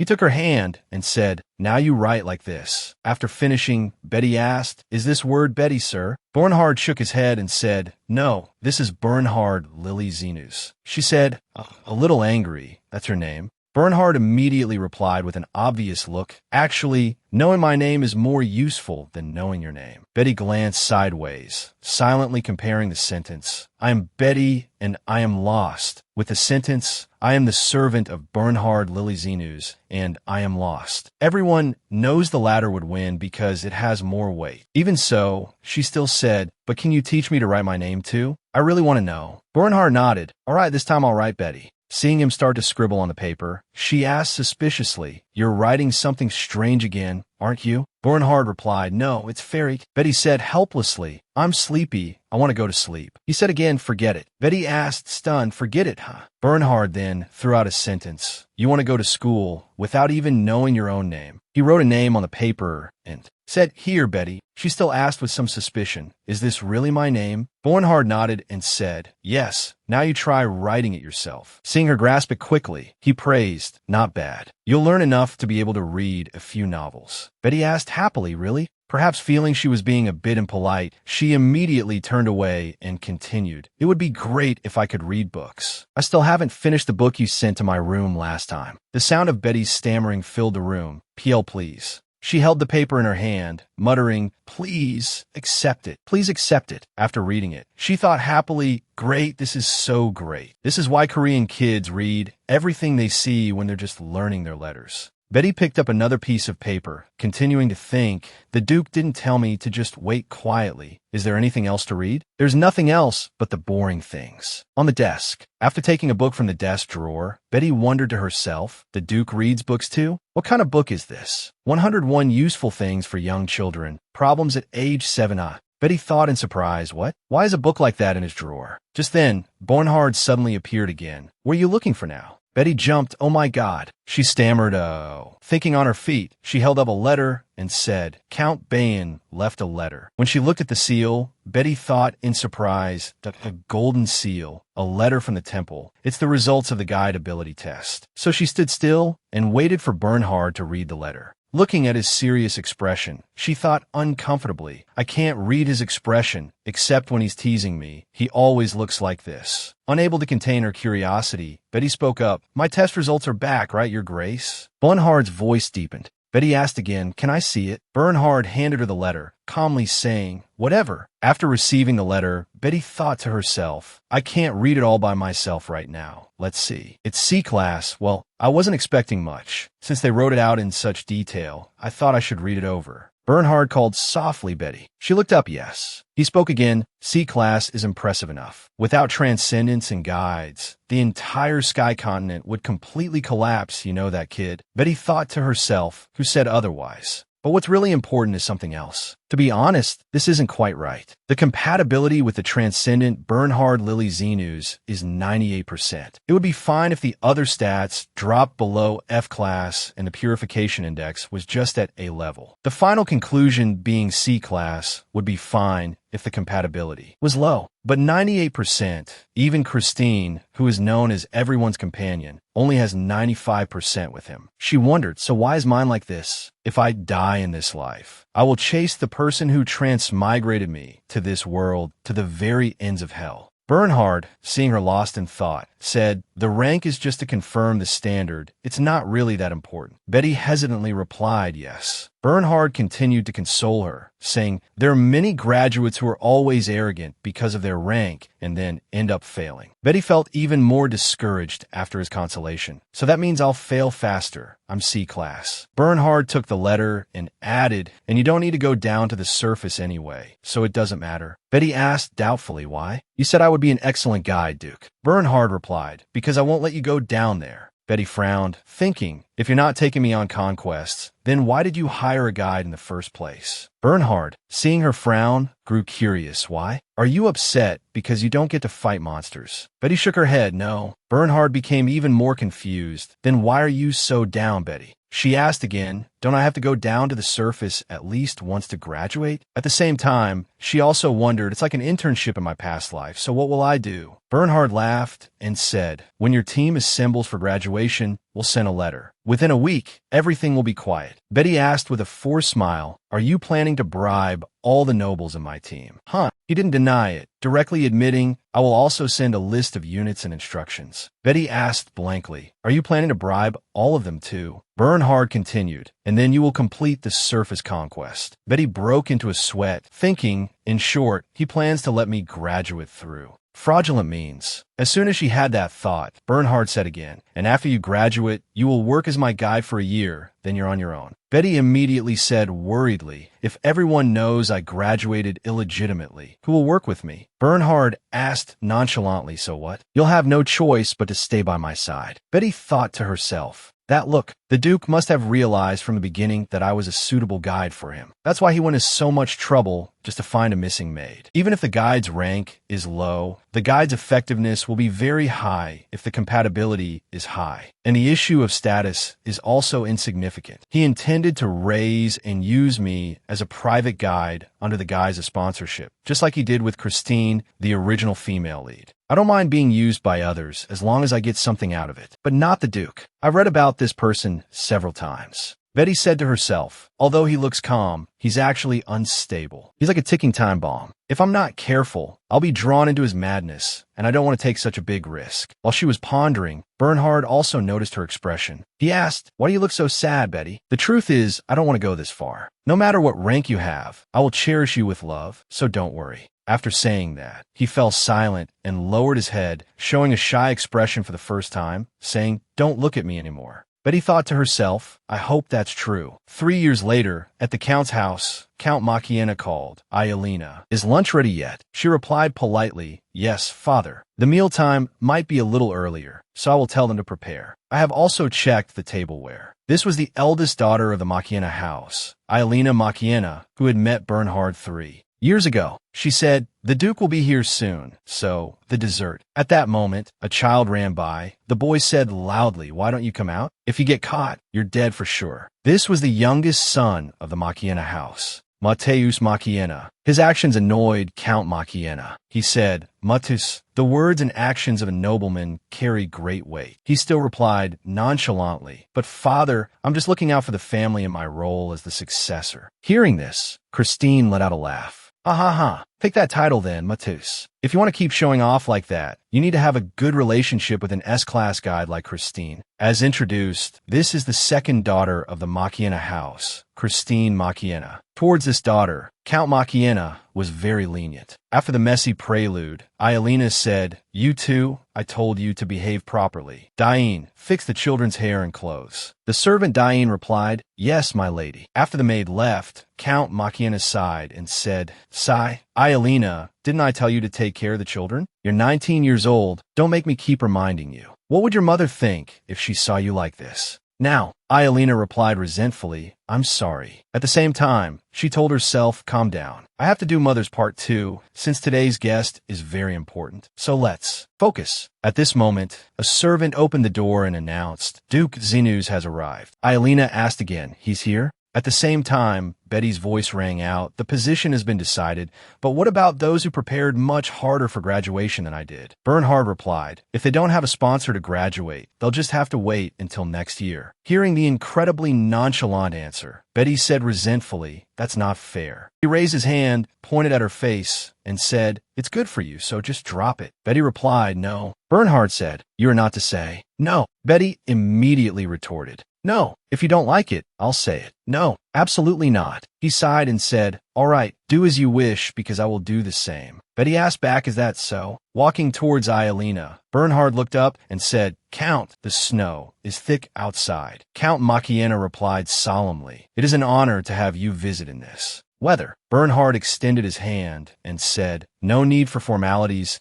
It's a pleasure to see you again after such a long time. Count Makiena hurriedly took his hand. I am greatly honored. He turned to his side to introduce. And this is my eldest daughter, Ielina. Come and greet him, dear. She also bowed in greeting. It is an honor to witness your unwavering loyalty to the Empire. I am Ielina Makiena. Bernhard glanced over, smiled, and said, Ielina, we've met before, haven't we? Ielina was surprised. Ah, yes, you still remember? Bernhard replied, of course. Ielina thought again. I thought he was unhappy because he just argued with that little girl, wasn't he? At this moment, Bernhard also glanced at Betty and introduced her. This is Betty, whom I am sponsoring. She is very talented. Introduce yourself, Betty. She also said politely, I am Betty. Thanks to the Duke, I will be attending the training school next spring. I look forward to your guidance. Ielina continued to think. So, this is Betty, the child who will be attending the training school with Christine. For this child, the Duke gave up 30% of the profits from the emerald mine in the territory, which was the condition for Christine to study with this child. Because school life would be easy for an S-class guide, even though Christine doesn't need to enroll because everyone wants her, but father will do anything for the mine's profits. Then again, it's surprising that the Duke would do so much for just a C-class child. Is he kinder to the child than the rumors say? Or is there something special about that child? After a while, in the Count's drawing room, Ielina still had a puzzled expression as she stared at Betty. She asked, Your name is Betty, right? Do you find the food delicious? Betty replied softly, Yes, the steamed squirrel fish and pheasant meat are very delicious. Hearing that, Ielina immediately became curious. How did you know it was squirrel fish? Betty replied, Before receiving the Duke's favor, I used to be a kitchen servant. Ielina replied, slightly surprised. I see. She said to herself, thinking back, the child's hands seemed rougher than other children her age. Then she said, If you have a book you want to read, tell me. And as for sweets, feel free to eat as much as you like. Betty said happily, Thank you. Ielina thought again. She seems to be a good and polite child. It seems she will study even harder after entering school. The Duke's support is not in vain. She looked out the window. Feeling lucky, the meal ended without any problems. While father and the Duke are talking, I just need to keep an eye on the children. I hope everything stays peaceful like this. Suddenly, Mateus walked up behind Betty and called out, Hey, you dirty kid. Ielina was startled and shouted, Mateus, what are you doing? You're not allowed to bully a guest. Apologize to Betty right now. Despite being scolded, he still spoke rudely. What guest? She's just a commoner. Ielina said irritably, I told you not to be mean. Mateus replied indifferently, Why am I being mean? It's Betty's fault for being stupid, isn't it? In nature, stupid things like her just get eaten. Ielina said helplessly, You're unbelievable. At the same time, she sensed something was wrong. Wait a minute. Where did Christine go? She was just in this room. After thinking, Ielina asked Zine, I don't see Christine. Do you know where she went? The maid named Zine scratched her face suspiciously and replied, No. Where could she have gone in such a short time? She suddenly changed her tone. However, Miss Christine is really stubborn. How can someone like me go looking for her? This is a job for someone of a higher position than me. Ielina frowned, thinking for now I have to find Christine. Other things can wait. Then she ordered, I think I know where she is, so I'll go bring her back. Watch over Betty and Zine for me.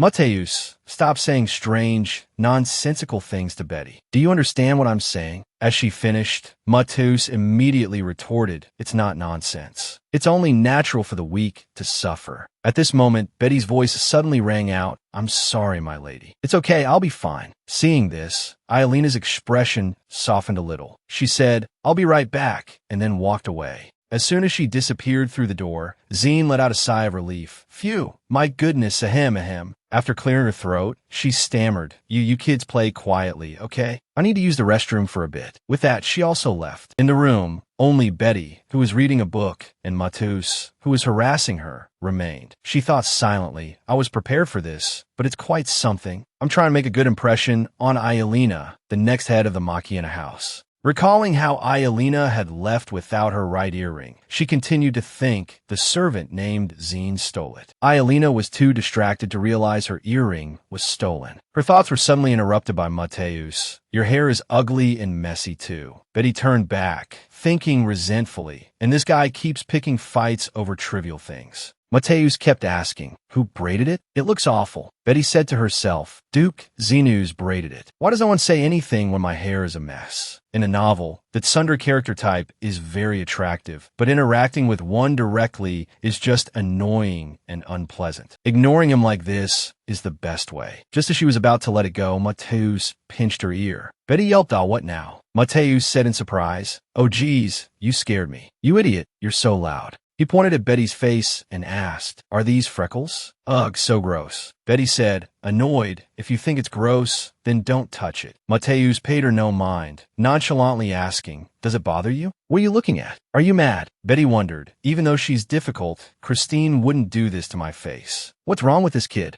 Then she replied, "No, I'm annoyed." Mateus sneered, "Whoa, you're annoyed? How stupid. You're being treated well, and you're not even grateful." Betty heard this and said, "I didn't ask you to treat me well." Mateus laughed and said, "What can you do? Who cares what you think? But now I'm losing my patience. Are you going to keep talking back to me like that? Don't you know your place?" He grabbed Betty's hair and continued, "Let's see what happens. Just try it." Under the challenge, Betty decisively turned around and slammed the book straight onto Mateus's head. Then, while walking away, she thought, "Oh God, this is crazy." Mateus stood up, clutching his head, and said tremblingly, "Teach this. Do you want to die?" Then he chased after Betty. "Hey, come back here. You're not even worth my effort." Seeing her run into her room, Mateus sneered, "Ha ha, are you stupid? Do you think you can escape while you're in my house? Do you think hiding will help? At most, you can only hide in the closet, right?" As he spoke, he pulled open the closet door. Seeing the closet was empty, Mateus let out a loud, surprised, "Huh?" At the same time, he muttered doubtfully, "Where did she go?" Suddenly, a hand reached out and tapped his shoulder. Mateus turned around. The moment he saw Betty, he was immediately pushed into the closet by her. In a fit of rage, Mateus asked, "What the hell are you doing now?" Amidst his screams, "Hey, open up while I'm still being nice." Betty just slowly wedged a piece of wood into the door handle, while Mateus was still shouting loudly, "Aren't you going to open it? You mean thing?" At this point, Betty finally spoke. "Why am I the mean one? It's because you, Mateus, are too stupid." After saying that, she turned and left. Mateus shouted again, "Are you crazy?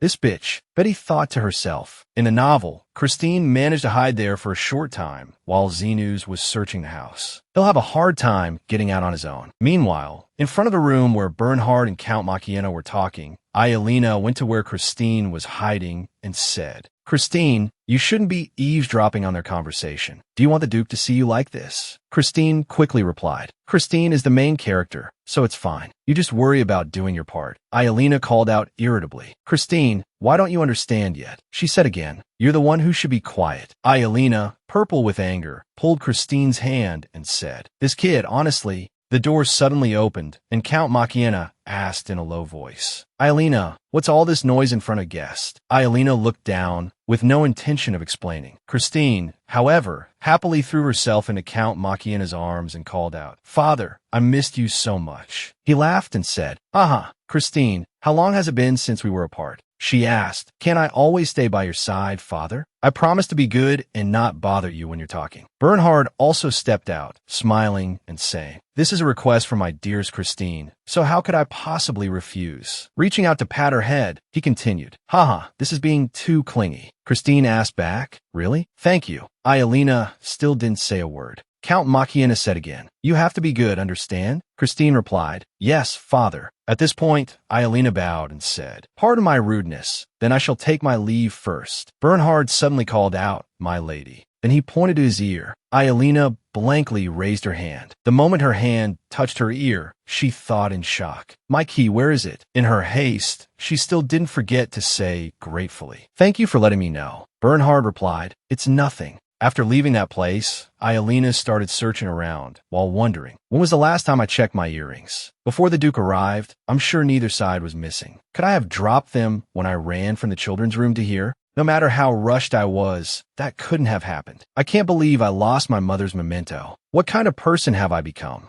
Remembering Bonhart's words. This is a request from my dearest Christine, so I must listen. Ayelina continued to think. I don't know why I'm remembering that sentence at a time like this. It's so stupid. The Duke came here to help Betty build relationships. Surely next spring, when Christine enrolls with her, he will dote on her. Since I'm the eldest daughter, I have to be a role model for the family. Showing competitiveness with my sister, who is 4 years younger than me, doesn't look mature at all. As she wandered back towards the drawing room, Ayelina suddenly thought in a panic. I must be crazy. I left Betty behind. I shouldn't have been gone for so long, especially with Betty, because I clumsily lost an earring. As soon as she opened the door, she called out with a smile. Mateus, Betty, are you two listening and being good? Seeing only Betty in the room, Ayelina asked hesitantly. Be Betty, where's Mateus? Where's Zine? Betty feigned innocence and replied, I don't know. Zine left a while ago, and then Mateus also. Without waiting for her to finish, Ayelina thought, it must be like that.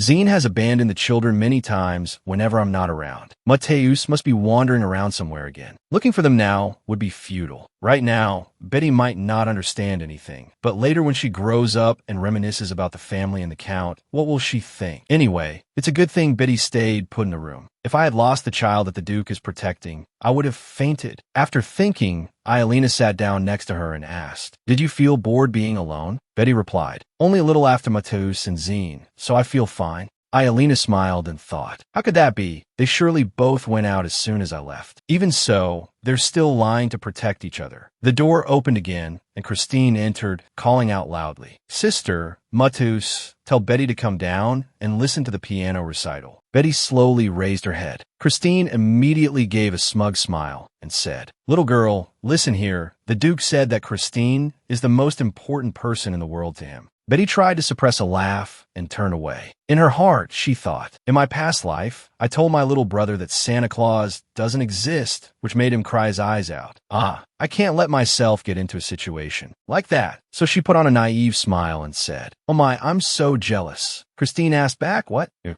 jealous of me? Betty nodded, Yes. Christine said again, That's a bit arrogant, but since I'm kind, I'll treat you well at school. I'll bring you along every day like I do with my personal maid Sophie. Oh my, thank you. Suddenly, Ayelina asked loudly, Oh, what's wrong? Christine immediately turned back. What is it? What are you looking for? Ayelina asked again. What were you asking about? What are you talking about? Christine looked at the banquet table. When she saw that the table full of sweets was now empty, she was stunned. Betty thought to herself, She's not upset because I ate all the dessert by myself, is she? This is the Count's house anyway. How could she be so calculative about food? Christine held up a cake tray and asked, This, who ate all this chocolate? I specifically told the kitchen to save it for the Duke. Ayelina asked, What do you mean? Christine replied, I put in a paper box. I told you about my dream today. In my dream, the Duke appeared and I gave him chocolate. I told the chef to make the exact same thing as in my dream. Betty immediately felt a pang of guilt, thinking, that because Zine ate it so deliciously, I also tried. 1. Ayelina said, Christine, the food on this table is for everyone, and if it was that important, you should have told Zine beforehand. Or you could have just quietly followed from the beginning. Christine, still angry, said, Sophie said she would tell Zine. She thought to herself, it seems Zine didn't hear anything from Sophie.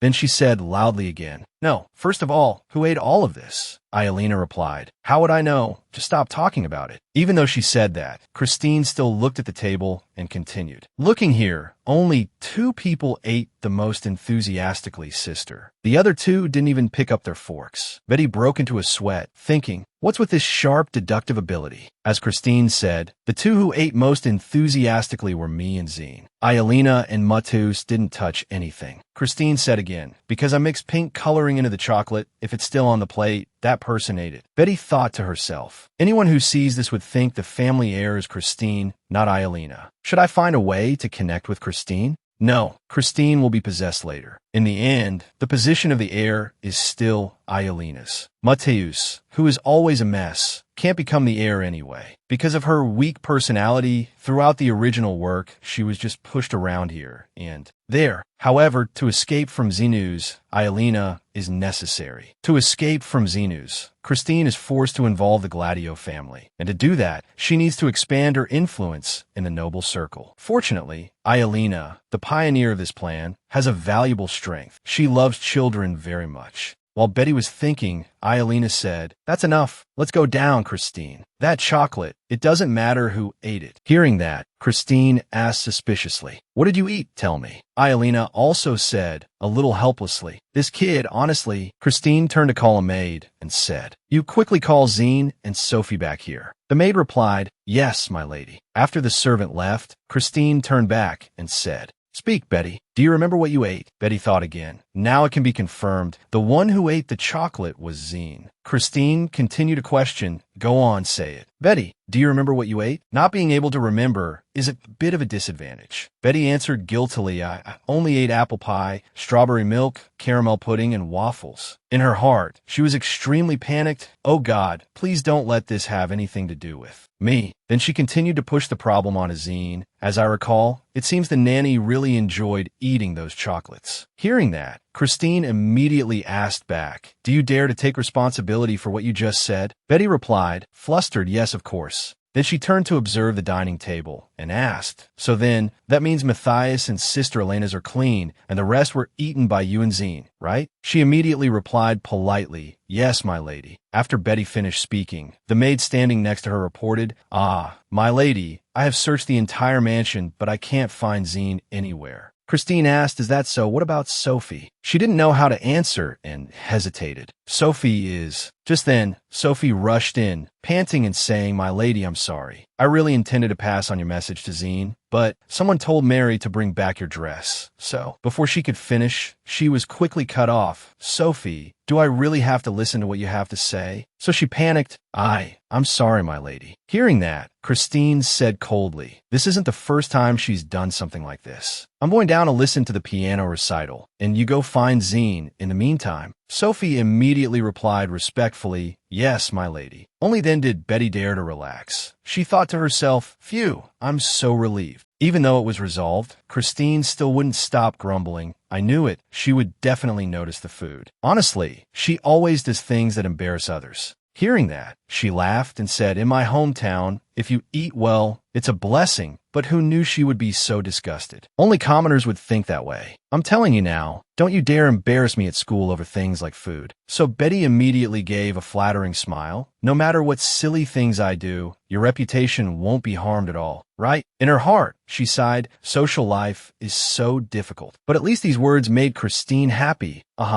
Then she suddenly asked in a low voice, Are you also like that with the Duke?" Hearing that, she was startled and wondered, "Why am I still being scolded when I try to follow along?" Thinking that, she naively asked Christine back, "Yes, ma'am, what did I do?" She immediately replied, "You don't know? Do you like to pretend to be innocent in front of me? However, you can handle other things yourself. If it were you, just saying that would be enough to understand, right?" At this point, Christine clicked her tongue, seeming quite pleased with Betty. "Well, it's better to be clever than foolish. I think you're all right." Hearing that, she replied softly, Thank you." Then she told herself, "There's nothing wrong with immediately showing a good performance. My body will be possessed later anyway." The door opened, and melodious music immediately wafted from inside. Christine called out coquettishly, "Father." Count Machiena heard this and asked indulgently, "Why are you so late?" So she pretended to be pitiful and tattled. "Father, it's true. The chocolate I prepared to give the Duke has disappeared. Gone." Betty silently judged from the side. Duke Machiena, although on the outside he appeared to be a perfect, loving father, in reality, he was not. He was a man who only valued his children based on his needs, and simply placed the highest value on Christine. The S-Class Guide. "It was because of him that I had to eat so many sweet potatoes." Meaning, I had to face an unpleasant situation from the start. But it seemed even Christine had no doubts about her father's love. Just as she thought this, she heard her say resentfully, "Your Grace, you should listen too." It was a beautiful pink chocolate, and someone ate it all up. It was truly very surprising. But Bernhard replied without a care, "How surprising." She continued with a pout, "And I feel really sad." He still showed no particular emotion. "You must have been very sad." But Betty knew that he must have really wanted to go home. "That's right, I also want to go back right now." Elena had almost been made to obey as well. Only then did Bernhard notice her? He called out softly, Betty. Betty replied, yes. Seeing him about to touch her hand, she became anxious. This kid, could it be? Just as Betty thought, Bernhard took her hand and asked, no, it's just, why are you clenching your fists so tightly? Looking at the color stain on her hand, Betty sighed, well, I thought I pulled it off naturally without any problems. This Duke ruined my perfect crime. At that moment, Christine screamed, hey. Startled, she pulled her hand back,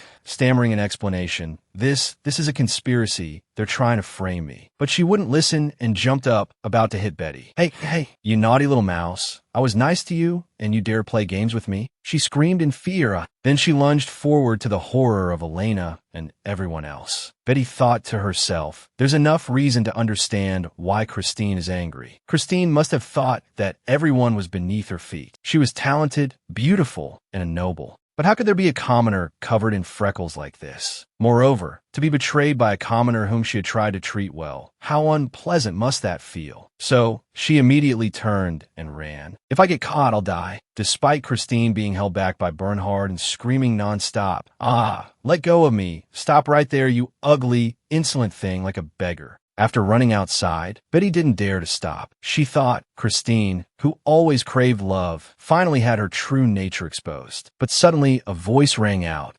This crazy person. Betty froze. Matthias, looking haggard, cursed angrily, you crazy woman. Seeing her run away again, he yelled, where are you running? Why don't you come here? Betty was extremely panicked at this moment. How did he get out so quickly? I thought he would be locked up for at least another half a day. Luckily, a butler appeared, his voice trembling. Young master, please calm down. But he wouldn't listen and shouted, let me go. Taking that opportunity, Betty continued to run. I won't forget you, nameless butler. Matthias's screams echoed relentlessly. Let me go. Damn it, she's running away. Then he broke free, this crazy brat. Come here right now. She gritted her teeth and kept running, but there was nowhere left to run except for the room from before. Cornered, Betty screamed, Matthias had also quickly blocked her from behind. Come here, you insolent brat. He said smugly, you're dead meat today. At that moment, Bernhard appeared, startling Matthias. He said in a cold voice, so what is this now? He answered fearfully, no, I'm being wronged. She locked me in the closet first. I was really scared this could be considered the crime of assaulting a noble. You know, but Count Marcana shouted, shut up, Matthias, after acting like a madman. What do you have to say for yourself? Can you even understand how important your position is? Then Bernhard looked at him, his voice full of reproach. I didn't know my little girl was so disliked, Count. I thought we were going to become good friends. These words made Count Marcana panic. Duke,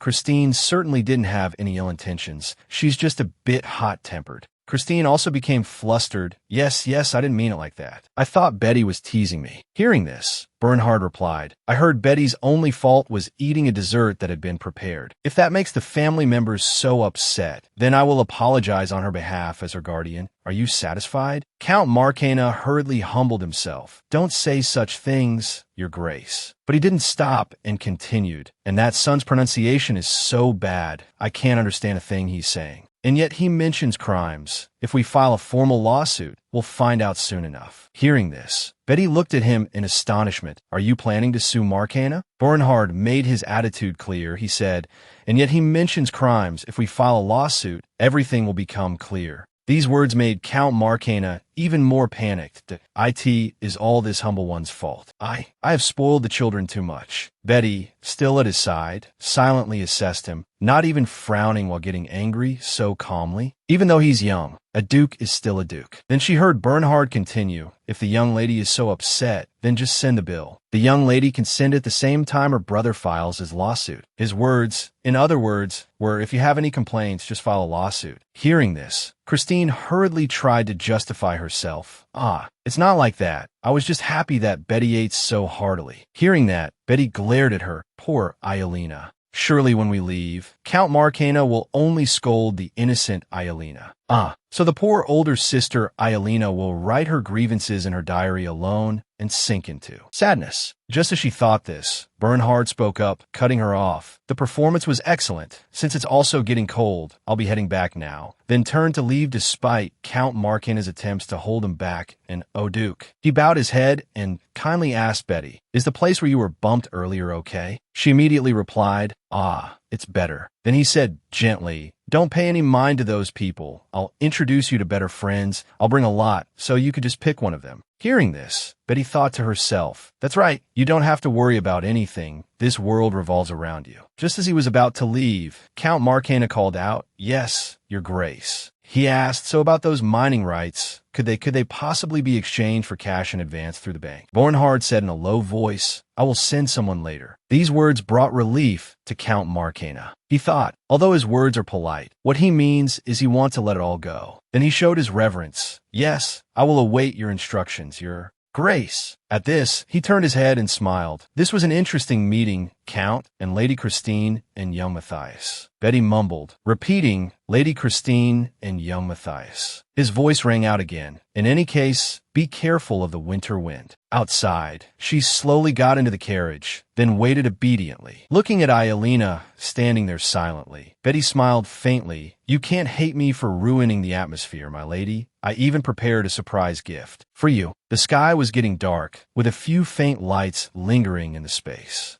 Ielena was writing in her diary again. She wearily supported her forehead. Looking at herself in the mirror, Ielena became even more dejected. "Just look at me now. Markina has completely fallen out of favor with Duke Zenus. I should have properly fulfilled my mother's role. If so, before this incident happened, I could have properly protected that child. And I wouldn't have been in such a hurry that I lost my mother's keepsake." The maid beside her suddenly spoke up. "My lady, should I also clear out the things in the bag?" Hearing this, she replied, "In the bag, there's probably nothing in there." Then the maid took out an item and said, "There's this in the left pocket." Looking at the earring in her hand, Ielena was astonished. A gift from the Flower Fairy. Legend has it that on New Year's Eve, the flower fairies awaken from the pure hearts of children and grant their wishes. It can be considered a holiday similar to Children's Day. It is a long-standing tradition to hold a ball for children who have not yet had their debutante ball. Time flew by, and on New Year's Day, a ball was held at the Royal Palace, called the Flower Fairies Ball. Bernhard and Betty also attended. He said, "If you feel sleepy, just tell me anytime. Betty, you can go in and rest immediately." She nodded yes. Then Bernhard instructed again, "When accepting a dance request, you must write it on the dance card. Don't mess up the order." Betty continued to reply yes. She thought absently, "And I've been clumsy at listening to music since my past life. When I sing, I create new melodies to that extent. My dance moves are no different from a creaking wooden puppet." Then she looked over at Bernhard sitting silently. Beside her, outside, the snow was falling, whitening the sky, and they had arrived. He gently extended his hand to help Betty come on. She took Bernhard's hand and carefully stepped down. It seems he himself is also quite concerned, because every time I practice dancing, he participates. With that thought, they both went inside. Ambrosio hurriedly came out to greet them. "This must be Duke Bernhard Lily Zenus and Miss Betty, correct?"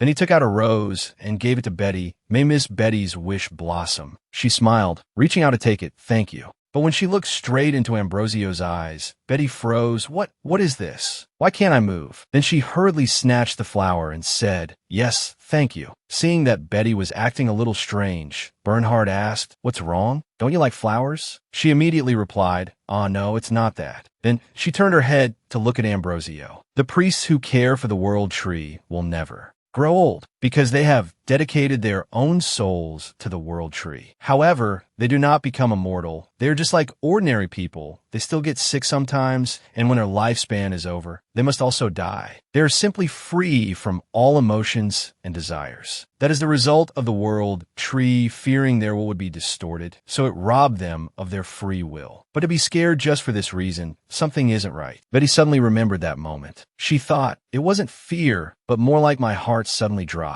So Betty looked up and called Duke. He immediately looked down. "What is it?" she asked. "The person who gave me this flower is a very wonderful person, right?" Bernhard replied, "Do you remember the person who wore the purple sash? That means that person is a cardinal." Hearing this, Betty nodded. "Ah, I see." He then said casually, "By the way, priests can't get married. and even if they could, they wouldn't. She immediately glared at him. I didn't ask, so what? It's probably fine, I'll try asking. Thinking that, Betty asked, why is that? Bernhard reluctantly pointed to Ambrosio behind them and explained, they are just human shells. They can't feel emotions and desires because they have to serve the world tree. Even if someone cut off their arm, they would just stare blankly at the severed arm. To call them human seems a bit much. Among them, Ambrosio is the one who makes me the most angry. The priest who gave you the flower. The next word shocked Betty, because he said Ambrosio is a name I know. In the evil, that person was a pope. Betty began to recall Pope Ambrosio, the first to be born from the world tree and the closest confidant of the princess, Princess Katerina, the main character of the original work. The Symphony of Light and Darkness had a rather bland role, and priests like Ambrosio, who always supported her, were almost just background characters, appearing only fleetingly. They were almost considered NPCs, but it's hard to understand how someone who was once the princess's closest confidant became a cardinal with no connection to her anymore. What on earth is going on? Just as she thought this, the two of them entered. Inside, the atmosphere was lively. Everyone was dressed magnificently. The butler announced loudly, presenting his Grace Sinus, who will pledge his loyalty to you, and Miss Betty, who is under his patronage. Following that, Betty nervously linked arms with Bernhard and walked in. She cautiously looked around. So many people suddenly feel shy. The whispers were incessant, and I could even hear all of them. At this moment, Betty was astonished by what was in front of her. It turned out that Bernhard had brought her to the side of the Tree of Life, the pillar of the silent palace continent, the World Tree. Betty couldn't believe it. I never thought I'd witness this sight in my life. While she was still dazed, he called softly Betty. Betty was startled and replied, yes. Then she took a step forward. Both of them said in unison, we do not forget your noble sacrifice for humanity. Betty bowed her head nervously. This is making me so tense. Bernhard also noticed her expression. He smiled faintly. It's a familiar face anyway. I feel a little more at ease. In early spring, flowers bloomed everywhere. Inside the palace, a group of rich young masters were mocking Betty. Is he really that ugly? Matthias immediately replied, really that ugly. He has curly hair like cotton candy, and his face is full of freckles, like someone sprinkled sugar on his face. His eyes are big and round, and his front teeth are large. He looks like a squirrel. The other person heard this and asked again, really that ugly? So Matthias pointed at her and exclaimed, there he is. That's him, the one with the red hair. He hated Betty so much because the capital is truly a place where rumors spread quickly. Since that day, the rumor that Count Marcana was eliminated by Zenus had spread everywhere, because the Duke had brought all the cakes from the bakeries in the capital and thrown them at Marcana. In the Empire, how many people could act so arrogantly? Whether the rumor spread or not, the Duke remained as calm as if nothing had happened. At this moment, Bernhard suddenly turned to remind Betty, be careful with the dance card. She immediately smiled, yes. Without a dance card, I wouldn't be able to remember who I have to dance with and to which song. There's also a pencil attached. When someone asks for a dance, I can write their name on the spot. It seems they also pay close attention to the children. The food is also served in abundance. Since the party will end before midnight, I don't need to try to fight off sleepiness. A familiar voice rang out. We meet again, Betty. After seeing that the person who had arrived was Bernhard, she called out, Gladius, second Duke. Saying so, Betty curtsied. It's a pleasure to see you again in this situation. Seeing him staring, she felt a little flustered. Maybe that was a bit too serious. But Bernhard didn't mind and turned to say, you are a very intelligent person, Duke Zenus. Hearing this, Bernhard immediately became smug. I hear those words all the time, to the point where I'm tired of replying. This made Betty at his side, unable to help but scoff. What the hell are you doing sitting there looking so smug? You should at least praise Duke Gladius's style a little. Suddenly, someone came and called Eric. He smiled and said to Bernhard, excuse me, if you don't mind. I'd like to get to know the young lady beside you. Could you help me? As soon as she saw this person, Betty was astonished. Could it be? The sense of responsibility of a nobleman was deeply ingrained in him. With a rich soul and a thoughtful personality, always caring for others, Duke Lucifer's son. Seeing her dazed, he asked with concern, Betty, are you all right? Betty replied, yes. Then Bernhard began to introduce them. Beatrice, this is the eldest son of the Sun family, Lucifer. Lucifer, this is Beatrice, who is under the patronage of Duke Zinus. In the original story, Lucifer's son, who was always willing to help anyone who asked for help and never refused. Although still young, he had participated in many charitable works and many policies to help the poor. There is no need to argue. In other words, it would be very suitable to build a relationship to help me escape in the future. Then the two of them curtsied to each other. Lucifer spoke first. He said, "It is an honor to meet such a beautiful young lady. I wonder if there are any empty spots on your dance card." She immediately replied, "Yes, they are all still empty." Betty thought to herself, to ask for a dance right away like that, he must be trying to help a clueless commoner child adapt to the party. Just as she thought this, she heard Lucifer ask cheerfully, "Then, may I have the honor of dancing the first dance with you, my lady?" Betty immediately replied, "Yes, of course." Then she handed him the card, saying, "Here on the dance card." Unexpectedly, Bernhard suddenly interjected. He coldly told Lucifer, "I'm sorry, but the first dance is already taken. Your Grace, please find me another piece of music." This made him feel awkward. "Ha, is that so?" As for Betty, she glared at him angrily, this kid. Then she turned to say to Bernhard, "Duke Lucifer asked for the dance first, but he decided on his own. The first dance is naturally mine." Hearing this, Betty snapped, "I didn't hear that." Bernhard replied calmly, "It was so obvious that I didn't say it." This made Lucifer feel awkward. He forced a smile and said, "Well, in that case, I'll write my name down for the second piece of music. I'll see you later in the hall, miss." Betty. This made Betty even more furious. She glared at him. "Are you satisfied now?" Seeing the provocative look clearly on his face, Betty was confused. Why does he always like to cause trouble? Do you think just smiling beautifully is enough? And so, in the lively atmosphere of the ball, only she was sulking with no one to talk to. "I'm so mad. I can't be with that guy anymore." Then she looked to the side. "By the way, before school starts, it would be better if I could make friends with people my own age. However, with my status, I can't join in the conversation until someone speaks to me." So Betty had to reluctantly walk past them. Suddenly, someone ran up and placed a flower crown on her head. After realizing she had the wrong person, she became embarrassed. "Oh, are you okay? I thought you were someone I knew." Hearing this, Betty smiled and returned the flower crown. "It's not that. The flower crown is really beautiful." Elizabeth replied, "Thanks. Sorry, what's your name?" Betty replied, "I'm Betty, under the patronage of Duke Zinus." After she finished speaking, Elizabeth also introduced herself. "It's nice to meet you, Betty." "Ah, I'm Elizabeth Valentina."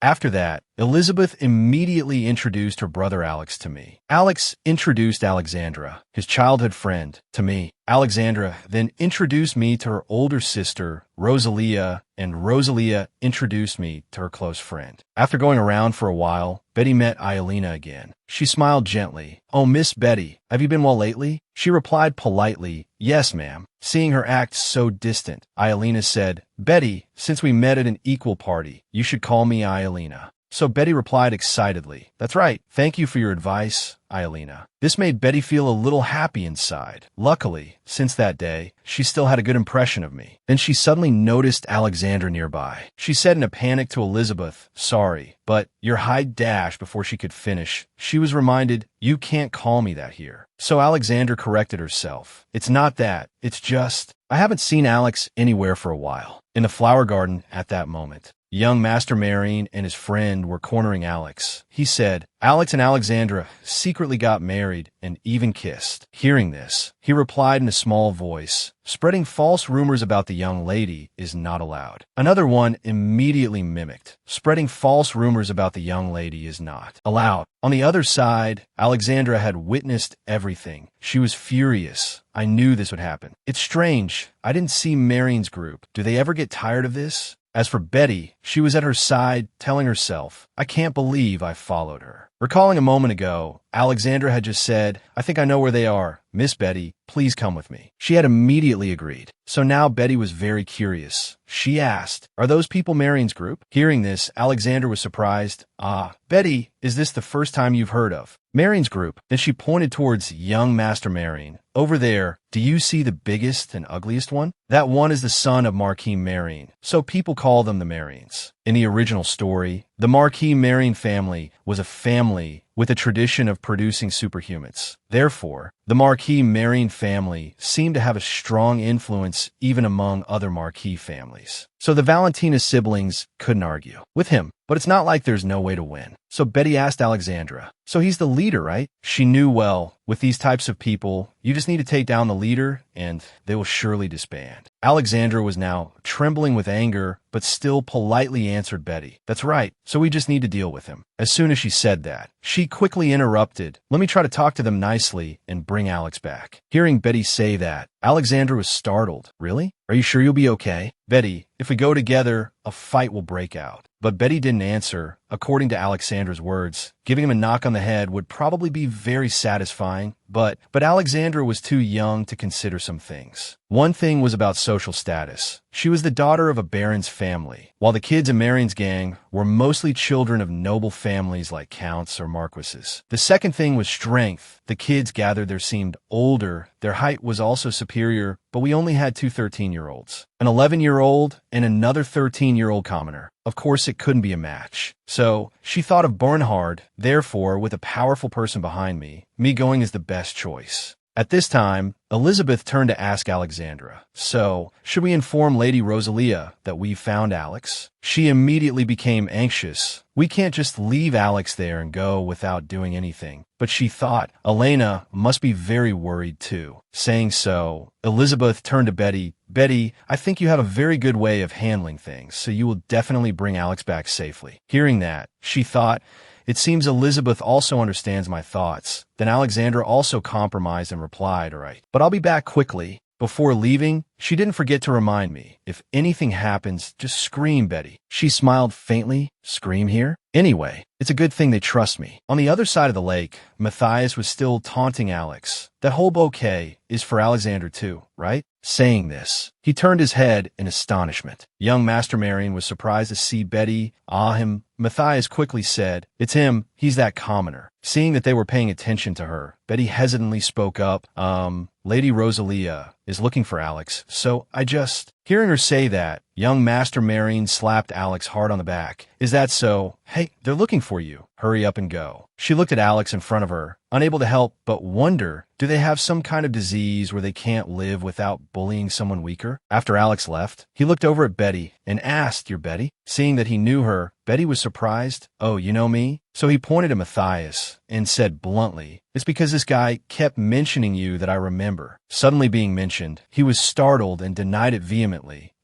That's not true. But young Master Marion continued to ask Matthias, you said that someone who looks so foolish locked you in a closet? Are you an idiot? This made him furious that I'm just pretending to be obedient right now. It seems you all don't know, but commoners are all like that, different on the outside, but completely different on the inside. The other one heard and shrugged, adding, commoners always say one thing and do another. Matthias immediately agreed. Really, that's right. He ignored these two guys and turned to call Betty. Hey, where's your dance card? Hearing this, she replied, my dance card here. Young Master Marion snatched the card. Betty thought, I didn't expect to get this kind of attention. He looked at the name written in it and showed his disgust. What is this? Why is her name here? Luciferson. He already took the second dance. Then young Master Marion frowned. He asked, since the first dance is free, can I have it? Hearing this, Betty was surprised, strange. Then she thought, the spot for the first dance, the empty spot that some bastard left as if it were his, this is the consequence you caused. I didn't intend to go this far. Seeing her dazed, he snatched the pencil and asked, what do you all like about Lucifer anyway? He just cries all the time, right? Betty answered honestly, oh no, I didn't know that. Then he said while writing his name, I went to see an opera recently. Hearing this, she thought to herself, it's unbelievable to be mocking the child of a ducal house. Duke Lucifer in the original story was also very tolerant of those weaker than him. However, because he was born into a ducal family, most of the people in the empire were weaker than him. Many people around said that the Duke was crazy, with an overflowing desire for world-saving charity. Because of this, Lucifer often behaved like a fool, always generous to everyone. That was his belief, that he had nothing to lose. But it was precisely because he treated everyone so well that that kids like this appeared without any fear. Anyway, unlike him, I'm an opportunist. I can't miss this chance. I have to please Alexandra and Elizabeth. Both ladies will be my classmates. Duke Xenus will try to give me friends he has bribed. But honestly, can children bought with money be trusted? Thinking this, young Master Marine also returned the dance card to Betty. She asked, "Sir, could you possibly go to the fountain before the party?" Hearing this, he was puzzled. What? Why should I do that? Betty put on a cute act. Actually, I have something I want to say privately to Duke Lucifer that I don't want to reveal. Seeing her like that, young Master Marion blushed. He stammered, is that so? Well, in that case. With that, he turned his head and shooed the other two away. Hey, go away. Seeing this, Betty let out a quiet sigh of relief. Phew, lucky he's so simple-minded. Then she noticed Alex standing there and wondered, why are you still here and haven't left? I deliberately stalled for time, so you could escape. Hearing that, he said, how could I leave you alone amidst a group of bullies like that? In any case, I'm staying right here. Betty immediately understood. The kid is trying to act like a gentleman, right? How cute. Elsewhere in the Imperial Palace, Yelena said to Alexandra, now that Rose is gone to call the Marquis, let's wait a little longer. But she was very impatient and replied, we have to go right now. That bruise on my forehead is still because of them. Just then, someone called, Rosie. Alexandra turned to look Alex. He smiled faintly and handed her the hydrangea. I brought it for you to see. You said you want to see it up close. Seeing this, Alexandra worriedly scolded, you idiot, who told you to let Marion's group bully you because of this? Hearing that, Alex was surprised that how did you know about that? Suddenly, the Marchioness walked over and asked, what's going on now? She spoke to Rosalia with impatience. As I see it, the children don't seem to have any problems, Lady Rosalia. Kids often fight like that, so there's no need to worry. Hearing that, she quickly spoke up, I'm sorry, my lady, but it wasn't a simple fight. Alex was alone, and the other side was a group of boys. So she turned to Elizabeth and instructed, Elizabeth, don't tell your father about this. If he finds out, he'll be very disappointed that the boy isn't strong enough. She reluctantly replied, yes. Seeing this, Betty thought, I guess that even if adults intervened, everything would just blow over. But it seems the children are not like that. All right, if I tell them my plan now, will these kids like it? With that thought, she quickly called out, Lady Alexandra, Lady Elizabeth. Then she whispered in their ears, this is a secret from the others, but after speaking, Betty asked, the plan will be like this. How do you two ladies feel? The two of them were astonished. After hearing Betty's plan, Elizabeth asked worriedly, what if we get caught? Alexandra said, we definitely won't get caught. Bet. We just need to make sure we don't get caught. Seeing Betty's smiling face, she continued enthusiastically, this idea isn't bad. If I can tease that kid from the Marquis Marion family, I'm willing to do anything. To start Betty's plan, first, we need a temi fruit. When eaten, this fruit makes one's voice very strange. It's usually hard to find in winter, so it has to be taken from the greenhouse. Then, borrow a mini megaphone from musicians for a moment. Finally, just wait for that fool in front of the fountain. After waiting for a while, young Master Marine also slowly made his way to the fountain. He thought to himself, finally arrived. The target is in position. Alexandra then said, all right, let's begin. Then she picked up the megaphone and said loudly, Maid of the noble family, answer the call. Young Master Marion was startled and asked, What is this? Could it be? He asked cautiously, are you the flower fairy? Hearing that clueless question, the three of them, Betty, covered their mouths and laughed silently. He's fallen for it. Alexandra tried to suppress her laughter and replied loudly, that's right, I am the flower fairy. Young Master Marion exclaimed, oh my God. At this moment, Alexandra read from the card Betty had written, your pure desire for power has awakened me from my long sleep. After reading, she paused for a moment. Young Master Marion, still half believing, said, are you really the flower fairy? I really thought you were real. The other kids kept saying it was a made-up story, but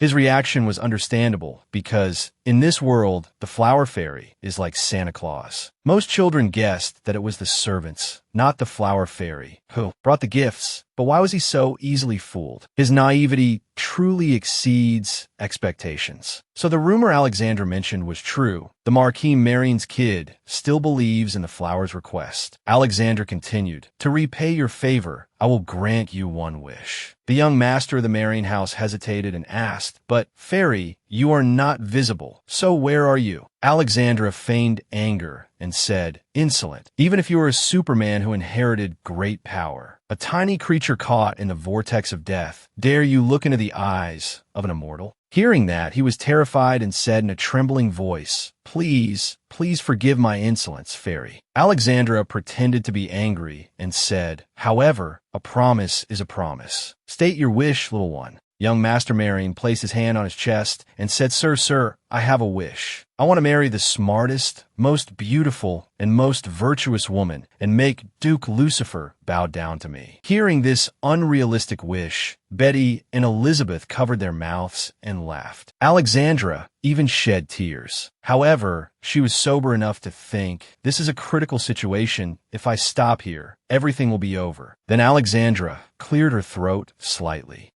Young Master Marion waited for a long time without a reply and asked, Fairy, are you listening? Alexandra spoke, Don't rush me. He was startled and replied, I'm sorry. Alexandra said again, I will lead you to a place where there is someone worthy of being your partner, little one. She is already right around you. She will appear on the pine forest path, where the moonlight cannot reach. Wait for your partner there, little one. Hearing this, young Master Marion hurriedly ran off. Yes, I understand. Betty thought to herself, who would go for a walk on a dark pine forest path, full of dense pine trees on a cold night like this? It wouldn't be strange to encounter a ghost on this forest path. Moreover, the party has officially started, so the priest will also be very busy. That kid from Marquis's house must be shivering alone, waiting for his future bride to arrive, and will catch a cold. After thinking, she said, It seems like that kid is gone now. Suddenly, young Master Marion turned his head and stammered, Wait a minute, fairy. The three of them were startled. Alexandra quickly grabbed the megaphone and asked, What is it? He stammered, Does she like me? Betty quickly wrote on a piece of paper. Alexandra immediately read it aloud. Not sure, but don't worry. I have cast a love spell on her eyelids. The moment she sees you, she will immediately fall for you. Therefore, the first person she sees when she comes out of the forest will be you. Those words seemed to give young Master Marion more motivation. He jumped up. All right, I'm going right away. Thank you, fairy.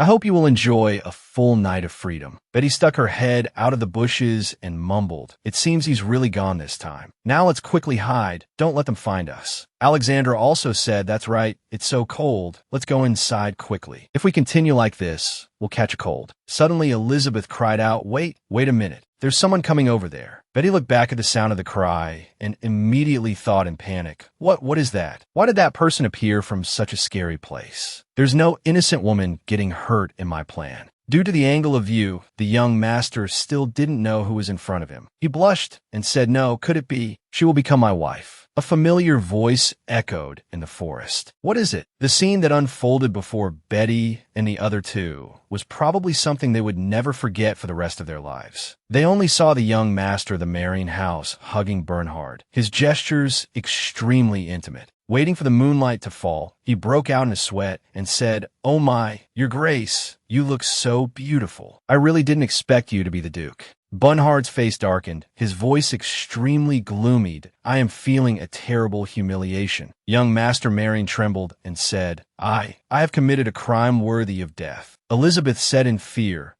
the Duke, will kill us all. Betty held the card in her hand. A second later, she decisively tore it to shreds with the thought, I must quickly destroy all evidence. Anyway, the only names on the card are Lucifer and that kid. The Marquis Marion's kid will never be seen again, so there's no need to remember anything. After finishing everything, she, along with Elizabeth and Alexandra, hurriedly left the scene. Returning to the bedroom, the three of them sat in a circle at a round table. Suddenly Rosalia came in and said, You kids, I've been looking everywhere and couldn't find you. So you were here. Why do all three of you look like this? Alexandra replied, Because it was snowing a lot outside. We were making a snowman. Rosalia asked again, Then what's wrong with your voice, Rosie? It seems like you've caught a cold. Elena interjected, Let's save the scolding for later, Rose. Look at the three of them, pale and shivering. She continued, "Ah, Duke, I've found the children." Bernhard said gratefully, "Thank you, my lady." Then he turned and said, "It's a good thing you kids are okay. There's a madman wandering around outside the mansion." Bernhard said, "There's some madman loitering around." Elena asked, "A madman?" Seeing her worried expression, Bernhard said, "I've subdued him, so you don't need to worry, my lady." Betty was stunned and thought, "Wait, subdued? Let him live? Why would he spare him? Could it be that he knows we were the ones who caused it?" After a few seconds of silence, Bernhard pulled Betty away and turned his head to say, "Well then, remember to take care of your health and don't catch a cold. I'll see you ladies again in the hall." After leaving the room, he said again, "These are the friends you carefully considered when choosing, right, Betty?" She looked up, letting out a confused, "Huh?" Bernhard continued thoughtfully, "The Marquis's daughter is acceptable, but be careful with those who have too great a difference in status. They approach you only to take advantage. If you don't intend to order them around like a servant, there's no need for them." Betty wondered, does he not understand the meaning of the word friend at all? Those words about status differences and such must be referring to Lady Alexandra, the Marquis's daughter. However, things won't go the Duke's way, because the trust between us is not built on such a trivial friendship. What has formed between us is the consciousness of those with a common purpose. Alexandra and Elizabeth, no matter what happens now, cannot abandon me. It is a solid and firm relationship. It cannot be compared to friends who have been bought. She laughed happily inside, thinking, "You see, you damn Duke.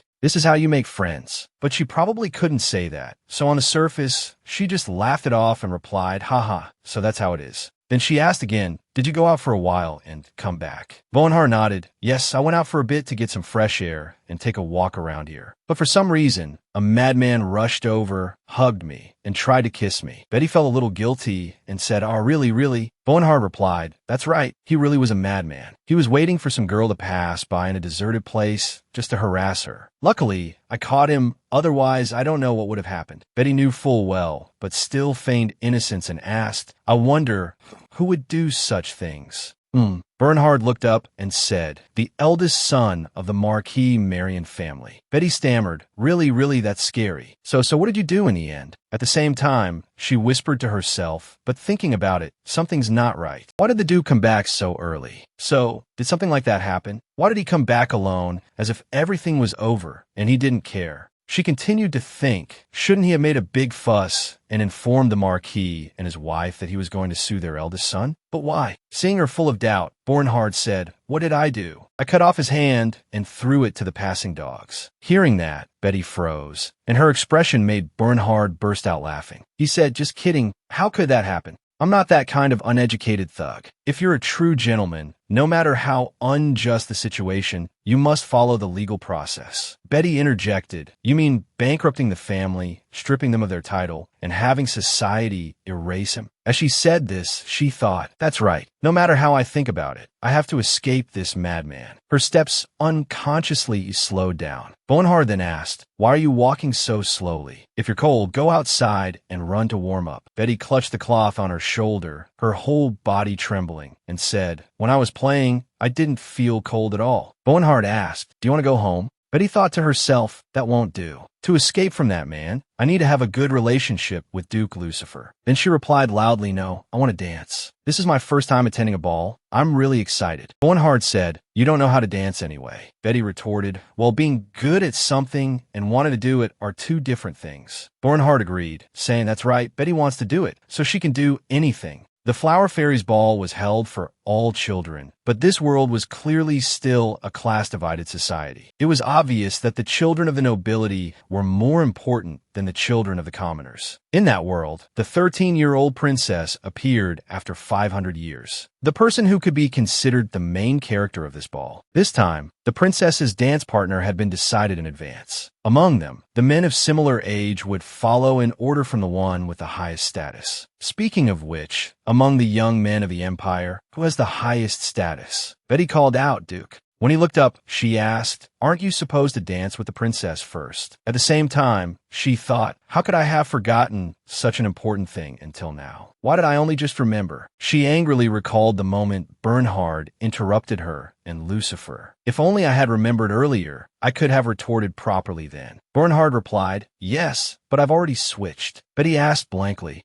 "So with whom?" he said casually with Duke Gladius, and I can dance with the princess for the second song. Betty was stunned and thought, can that be changed so easily? This man, who received the title of Duke through a tragic event, not only carried immense power, but also had to bear countless duties. When people greeted him and spoke of the empire's integrity, it was not empty talk. Moreover, the princess born from the flower of the world tree is an embodiment of the world tree itself. To neglect the duty of escorting her like this is unacceptable. Then she said, but if you do that, it's an insult to the princess. Bernhard laughed and said, that's right, everyone will see me as a traitor. Then they'll hang me in the square for everyone to see. Oh my, then who will raise Betty? Her face darkened as she replied, I'll find another job. Bernhard continued, and then suffer and wash dishes there. Even if I die, I can't bear to see that scene. And don't worry, this is just an unofficial event anyway. No one will notice. Betty just said, even so. She heard the MC shout loudly, the ancestor of all living things enters. Please maintain decorum. Betty looked up at the blue-haired girl and thought, the real main character of the novel that was only mentioned as the original work in Jucho, because the princess was born as a noble being who grew up among emotionless gods. Through Duke Gladius, she realizes love and defeats Duke Xenus, bringing peace to humanity. The main character of the perfect story,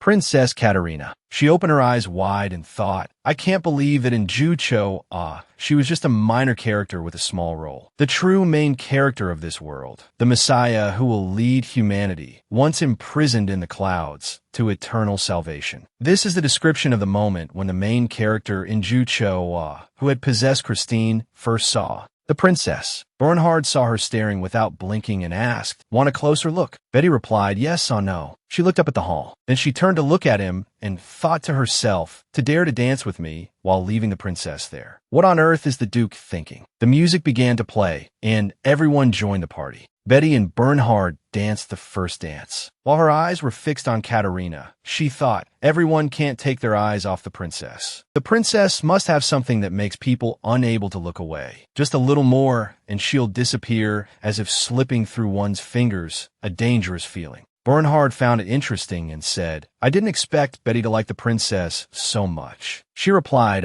because the atmosphere is quite mysterious, and there's something that gives a feeling of nostalgia. Betty wondered, is there something that gives a familiar feeling, as she was lost in thought, Bernhard called again, Betty. He said, you're distracted, so the rhythm is all messed up. Betty thought to herself, it's so messed up there's nothing left to say. Due to the height difference, the posture looked somewhat clumsy. My twirling movements, which completely ignored all rhythm, were beyond discussion. Someone watching her dance said, look, I've never seen anyone dance like this in my life. Betty broke into a sweat, thinking, I didn't expect to get attention this way.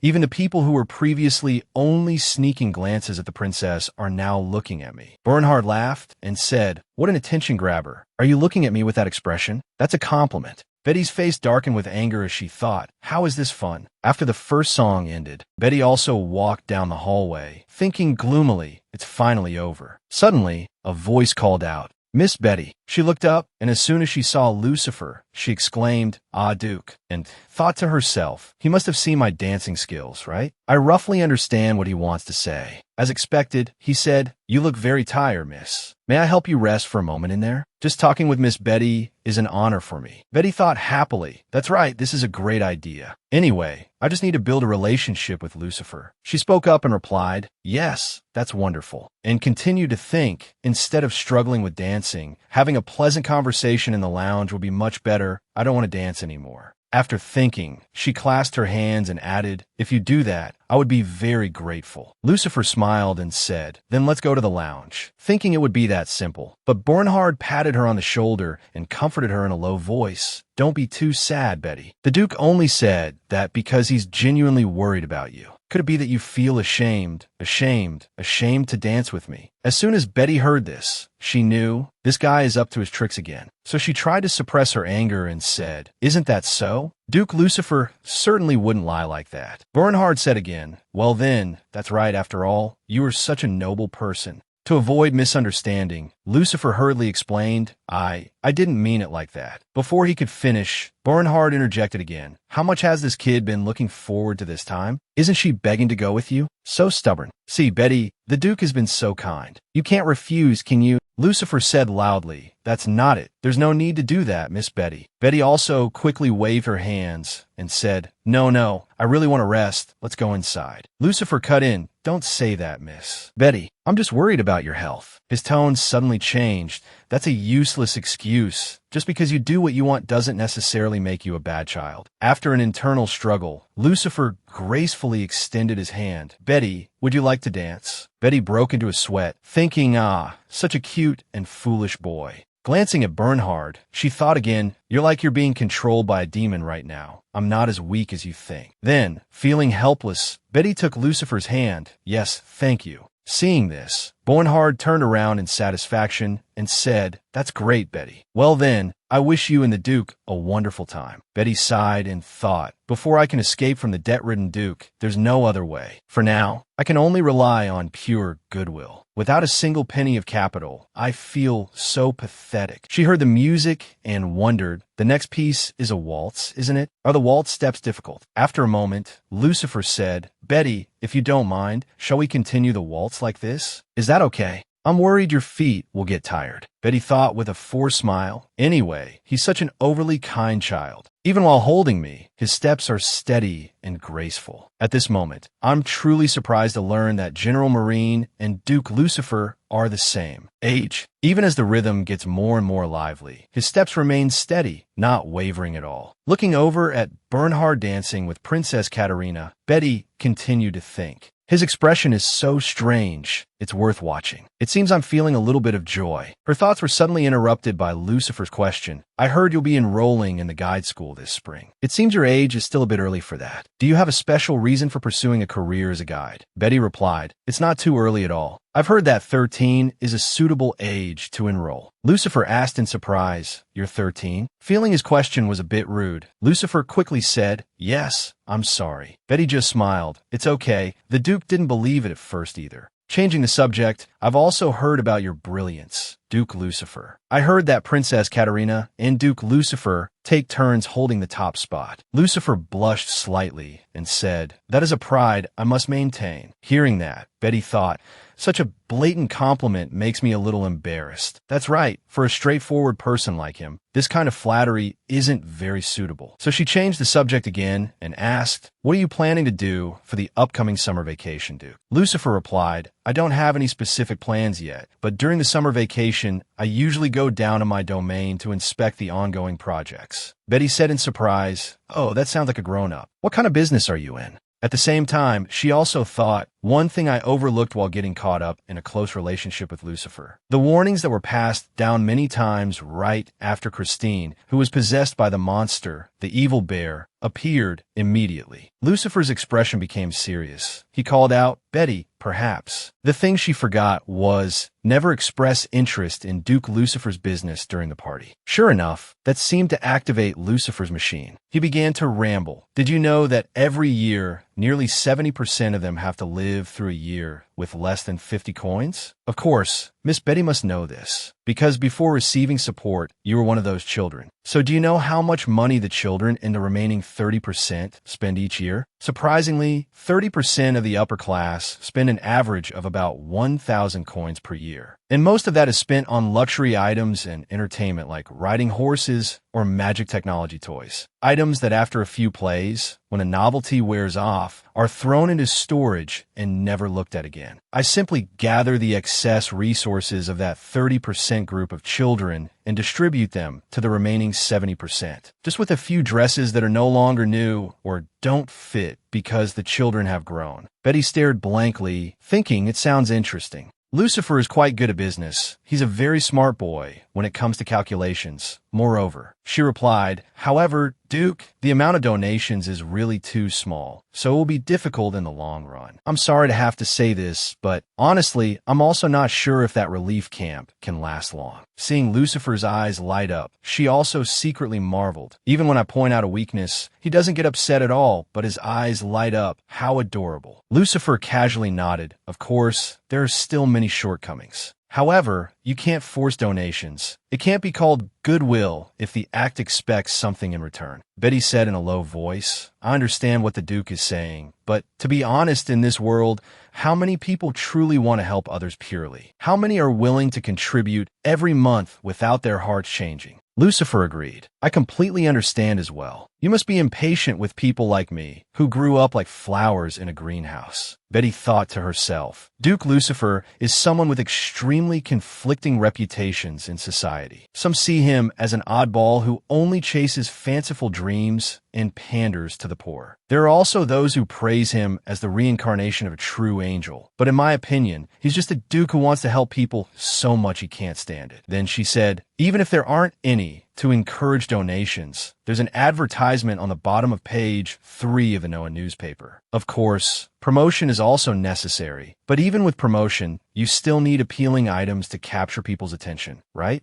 Previously, when I heard you had organized auctions and charity fairs to raise funds, I suddenly remembered, what do you think about trying to sell items that would interest the upper class? Lucifer repeated the words, items that would interest them? But he said again, right now, the young ladies here would surely be willing to spend hundreds without hesitation. So what if they could dance with the Duke for the next song? Because people are more easily swayed by desire than by goodwill. Don't they often open their purses very easily for gambling, entertainment, or famous people? Hearing this, Lucifer let out a slightly embarrassed ah, while Betty continued. Summer vacation. Try auctioning off lunches or theater viewings with you. Even without advertising in the newspaper, the auction floor would be packed with people. Lucifer quickly cut in. I thank you for your suggestion, my lady, but is it really a good thing to take advantage of people's kindness and feelings in such a way? I'm still hesitant, Betty thought to herself. Such a polite refusal is indeed the refined way a great noble declines a suggestion to be auctioned off. But since he is a discerning person, once the confusion passes, he will start calculating. In the end, Lucifer will accept the proposal and will ask for my help. The melodious music still echoed. In a hidden corner, a girl with blue hair was silently watching Betty. She murmured her name. Betty. The second dance ended. Betty bowed to Lucifer in thought. Even if Duke Lucifer is someone who only says naive things, I really have a good impression of him. I plan to matchmake Iolina and Lucifer. That will be very useful when I oust Countess Markina and put Iolina in her place. Then I can easily manipulate Iolina, who will have become Countess Markina, according to my will. Not long after leaving the dance hall, Bernhard approached again. Lady Betty, we meet again. Betty said, Ah, second Duke, are you enjoying the party?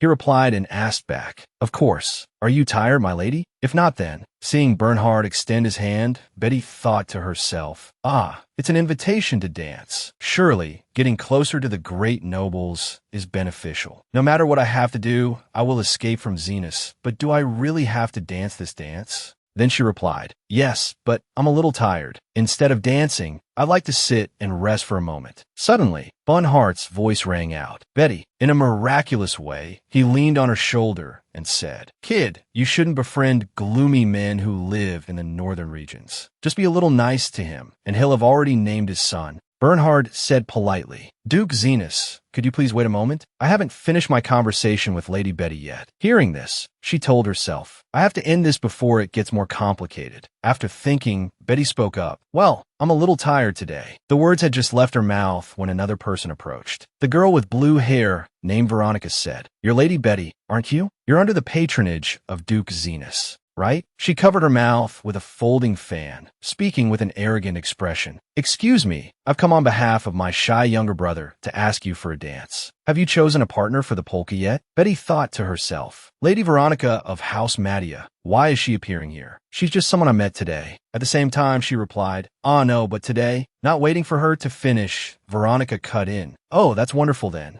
She folded her fan and called out, Vincent, now let me ask you, Betty, do you see that silly blue-haired boy over there? That's my shy youngest brother. Could you let that boy dance the polka with Lady? Betty? Looking at his dazed face, Betty thought to herself, why me? He probably doesn't care about me at all. After thinking, she smiled and replied, I'm sorry, but Veronica moved a little closer and whispered in her ear, I know what you did to your patron an hour ago. Betty froze on the spot, while Veronica continued to smile calmly and said, well then, before the polka, I'll let my brother go first. After she left, Betty thought, this is unavoidable because I can't let the Duke find out what I did. Truly, there is no perfect crime in this world. With a deflated expression, she said apologetically, I'm truly sorry, Second Duke. You were the one who invited me to dance. First, Bernhard replied magnanimously. Then after the polka is over, I will invite you again, my lady. What do you think? Betty said yes and thought, after all this, it would be impolite to keep refusing. Then she said, then after the polka is over, I will dance with the Second Duke. Bernhard cut in, that gloomy man from the north won't do. Come back. Betty said hurriedly, I'm sorry, Second Duke. She thought to herself, I have to make him leave before the Duke gets angry. After he left,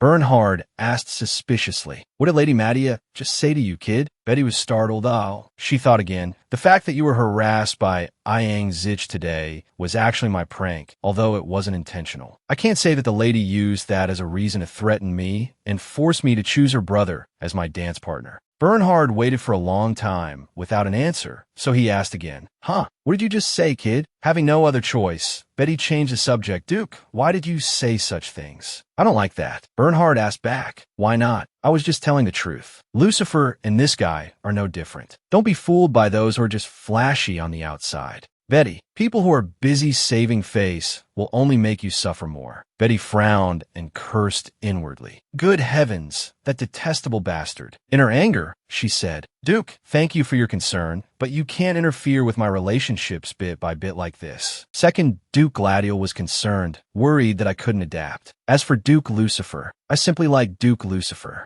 Bernhard asked, like? How do you like him? Betty hesitated and replied, simply, that person is good. Bernhard said with a scornful look, I don't understand why you like him so much. You've only met Lucifer a few times, and you already like him. His reaction made Betty a little suspicious. Could it be that he's angry because someone else likes him? Then that's even better. I need to take this opportunity to draw a clear line. If this continues, he will surely think his obsession is justified. Thinking this, she immediately said, First, the Duke was the one who asked me to dance first. I feel like he was concerned, worried that I couldn't adapt here, so I'm very grateful. Second, I've also heard that he is someone who frequently does many good deeds. Third, while dancing, we talked, and I realized that, just as everyone said, he is indeed a very gentle person. He spoke very enthusiastically about the relief work for the poor that he has carried out in his domain. I truly think that this world needs more nobles like him. After she poured out everything she had been suppressing in one breath, the hallway fell silent. A few seconds later, Bernhard asked, Have you said everything you needed to say, kid? Betty replied in a low voice, Yes, I've said everything. Bernhard asked again, Is that so? Looking at his calm face, she thought hesitantly. The angrier the Duke gets, the calmer he becomes. The fact that he's still maintaining unnecessary formalities means he's very angry. After thinking, Betty said, Please, go ahead. Bernhard began to speak. Lucifer is simply nice to everyone. Do you know why he still stays with the Duke, kid? He doesn't give anything at all, just because he considers himself one of his people. Betty immediately retorted, You don't only become friends when there's something to gain. Internally, she added, Of course, I'm also diligently maintaining my relationship with Lucifer because there is something I want to achieve. Bernhard touched his forehead and said, Betty, someone who is nice to everyone is a fool who can't say anything, who has to bear all the losses out of a sense of duty. Shouldn't you be good to the most important people? Hearing that, Betty said, Just because you belittle the good deeds of others doesn't mean the Duke's bad deeds become justified. Bernhard asked doubtfully, My bad deeds? What evil have I done? Then he added, Well, whatever. I don't live such a clean life, but so what? At least I don't do bad things to you, kid. I always get you the best of everything, from food to clothes. That's enough, isn't it? Once again, Betty's anger flared up. She said, Anyone who heard that would think I begged you to do nothing more. The Duke is only good to me because I have value as a cleanser. How is that any different from caring for a beloved gun every day and wrapping it in high-quality leather? Suddenly I find a companion, but I have no money and no parents, no different from being thrown out on the street. How can you think that's good? just using the excuse of supporting me to keep me by your side and use me as a cleanser whenever you need. After speaking, Betty's face was covered in sweat as she thought. Because I was angry, I was too honest. The Duke's expression. Bernhard said in a low voice, "You know it too, kid. That's not what you think." With that, he also left behind a lonely back and departed. Betty watched him for a moment. She began to remember a time before in the Duke's mansion. Betty had asked, "Duke, is it necessary to dance at the ball? With my skill level, it might be better not to dance." At that time, Bernhard had asked, "What are you talking about, kid? As my dance partner, of course you have to dance. It's fine. The others are no different anyway. In any case, you've improved a lot compared to the beginning. If you practice more, you'll definitely become better than me." Remembering the feeling of holding that rough hand, Betty now felt a little guilty. Not long after the third dance began, Veronica stood in a corner, covering her face and thinking, "When will this party end? I just want to get out of here." In her ear were whispers. "Did you see that?" Just like a commoner. Opposite Veronica, a brown-haired lady named Charlotte said, "You mean that strange dance? That wobbly dance was so funny, wasn't it?" Her friend said, "The young lords are truly generous people to even invite someone like that to dance." Charlotte added, "Truly considerate, kind people." A lady in a purple dress said, "She doesn't know anything, just acting so smug." After observing this gossip, Veronica whispered, "It's quite charming, isn't it?" Remembering Betty, she thought, "Of course, she's not a typical beauty. She has an undeniable charm. The more you interact with her, the stronger her appeal becomes. A little girl like that leading her friends of higher status to pull off this prank. Interesting. Silly Vincent must do what he was told properly." Suddenly the door to the room was opened. Bernhard entered the room and said, "I wonder if you ladies have some time?" Veronica thought to herself, "What is he saying?" A black-haired lady stood up and said, "Ah, Duke." Charlotte also stepped forward and said, "Duke, please sit here." After sitting down, Bernhard said, "I'm feeling so bored. Is there anything interesting?" Hearing this, she said, "Duke, watch this." With that, she took several balls and started juggling. Seeing this, Bernhard said, "Lady Charlotte is truly very good at playing the fool." Another lady pointed to the card tower she had just built and said, "Look at this. I built it in 30 seconds. Next was a song from the lady in the pink dress. The black-haired lady also picked up a spoon and said, "Is that the beam I will jump or the one I won't jump?" Next to the small rabbit box is the big rabbit box, and next to the big rabbit box is the small rabbit box. Bernhard hummed, boring." Hearing him say that, the ladies began to chatter again. "Then what about this, Duke? This is a rare gem. I have a sculpture that was very difficult to obtain. Would you like to see it? This is a plant I found from across the continent. Isn't it wonderful?" Bernhard said, bland. Suddenly someone said, "Oh, what about this, Duke?" The girl in purple, named Betida, placed a cage on the table and said, "I have a hobby of collecting rare animals. Among them, this one was truly very hard for me to get. I heard this species belongs to the bear family and only lives in the southern mountains. What is this called?" "Saclay," Charlotte added. "People call it a red panda, Your Grace." Betida said again, "Isn't it lovely? Although it's shy, it's very gentle. Ah, and I heard it lives on bamboo leaves. Would you like to see?" As if to prove it, she stuck a bamboo leaf in and continued, "Here, have a bite." The raccoon paid no attention. It raised its two hands in a threatening gesture. Seeing this, Betida said, "Oh my, Saclay, why are you doing that? Huh, Saclay, why is it like this now?" Amidst the confused atmosphere, Bernhard was silent for a moment. Then he pointed at the cage and said, "That is a typical sign of a threat." Seeing Betida freeze, someone called out, "Betida!" At the same time, in the dance hall, Vincent said to Betty, "My sister Veronica said that she wants to send an invitation to Lady Betty soon." She asked in surprise, "To me? Why?" Vincent replied, "I don't know. She just told me to pass on a message and bring back an answer." "Will you accept the invitation, my lady?" Betty replied with some hesitation. "Yes." At the same time, she thought, "If I'm already caught like this, what else can I do?" Vincent, having received the answer, said, "Then I will relay that to my sister." "Excuse me." As he was leaving, Alexandra approached and asked, "Lady Betty, did you also receive an invitation from Lady Veronica?" Betty replied, "Yes. Did you receive an invitation?" 2. Elizabeth said in a panic, "The Duke will kill us." Alexandra said, "Be quiet, Bet." Betty thought to herself, "Luckily, I don't have to go alone." Then she said, "Ah, do you happen to know where the Duke went?" Alexandra was dazed. The Duke? Elizabeth pointed towards the door and said, "It seems he headed towards the lounge earlier." Betty immediately set off, not forgetting to say gratefully, "Thanks. See you later." "My lady," Elizabeth called after her. Lady Betty, be careful." On her way, Betty thought to herself, "Although I want to spend more time with my friends, I have something urgent to do." Although it was a bit surprising, I've been in love a few times in my past life, and I always ran into the same problem. Like someone would ask, "I don't know if you really love me," or clarifying texts like, "It's not like that." And that person would say, "Is it so hard to put up a fence?" I'm not asking for anything big. Her call would come saying, "I'm the only one who's worried and anxious. Am I bothering you?" Betty continued to think. Now they are just people whose faces I've forgotten. I don't understand why the words they left behind are still so clear in my mind. Or perhaps it was because Bunhart's words, "You know it too, kid. That's not how it is," brought back her memories. It's definitely not a face like this. This person definitely can't have such an expression. Stopping by a flower bush, Betty thought. Maybe my mind is constantly distorting my memories. That's right, anyway, I have to admit what needs to be admitted. She casually picked a handful of flowers and continued moving with the thought. I was careless earlier.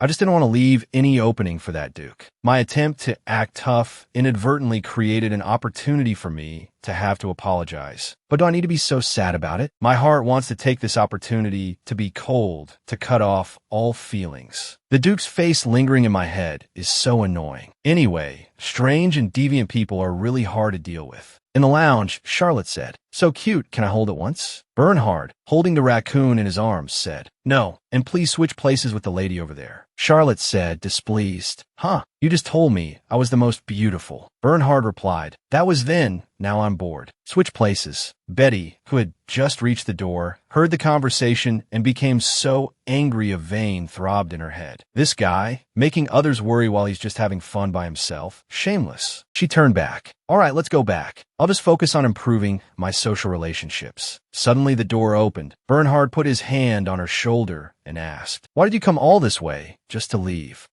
Did you bring this to give to me, kid?" Betty gave a small laugh. "Huh, what?" "Anyway, I did bring it to give to you." So she said, "To thank you for practicing dancing with me. Pin it with your handkerchief." Seeing her offer the flowers so carelessly, Bernhard said, "Then you pin it for me." With that, he leaned down. Betty thought to herself, "What a bother." She said, "I just stopped by for a moment because I wanted to give this to you. You should rest. As for me." Knowing she was about to leave, Bernhard called out, "Betty, wait a moment. I have something to say." Thank you for watching today's video. Our story continues with many exciting developments ahead. So don't forget to press like and subscribe to the channel to support us and not miss the latest story episodes. We wish you moments of relaxation and fun. See you in the next video. Thank you for watching.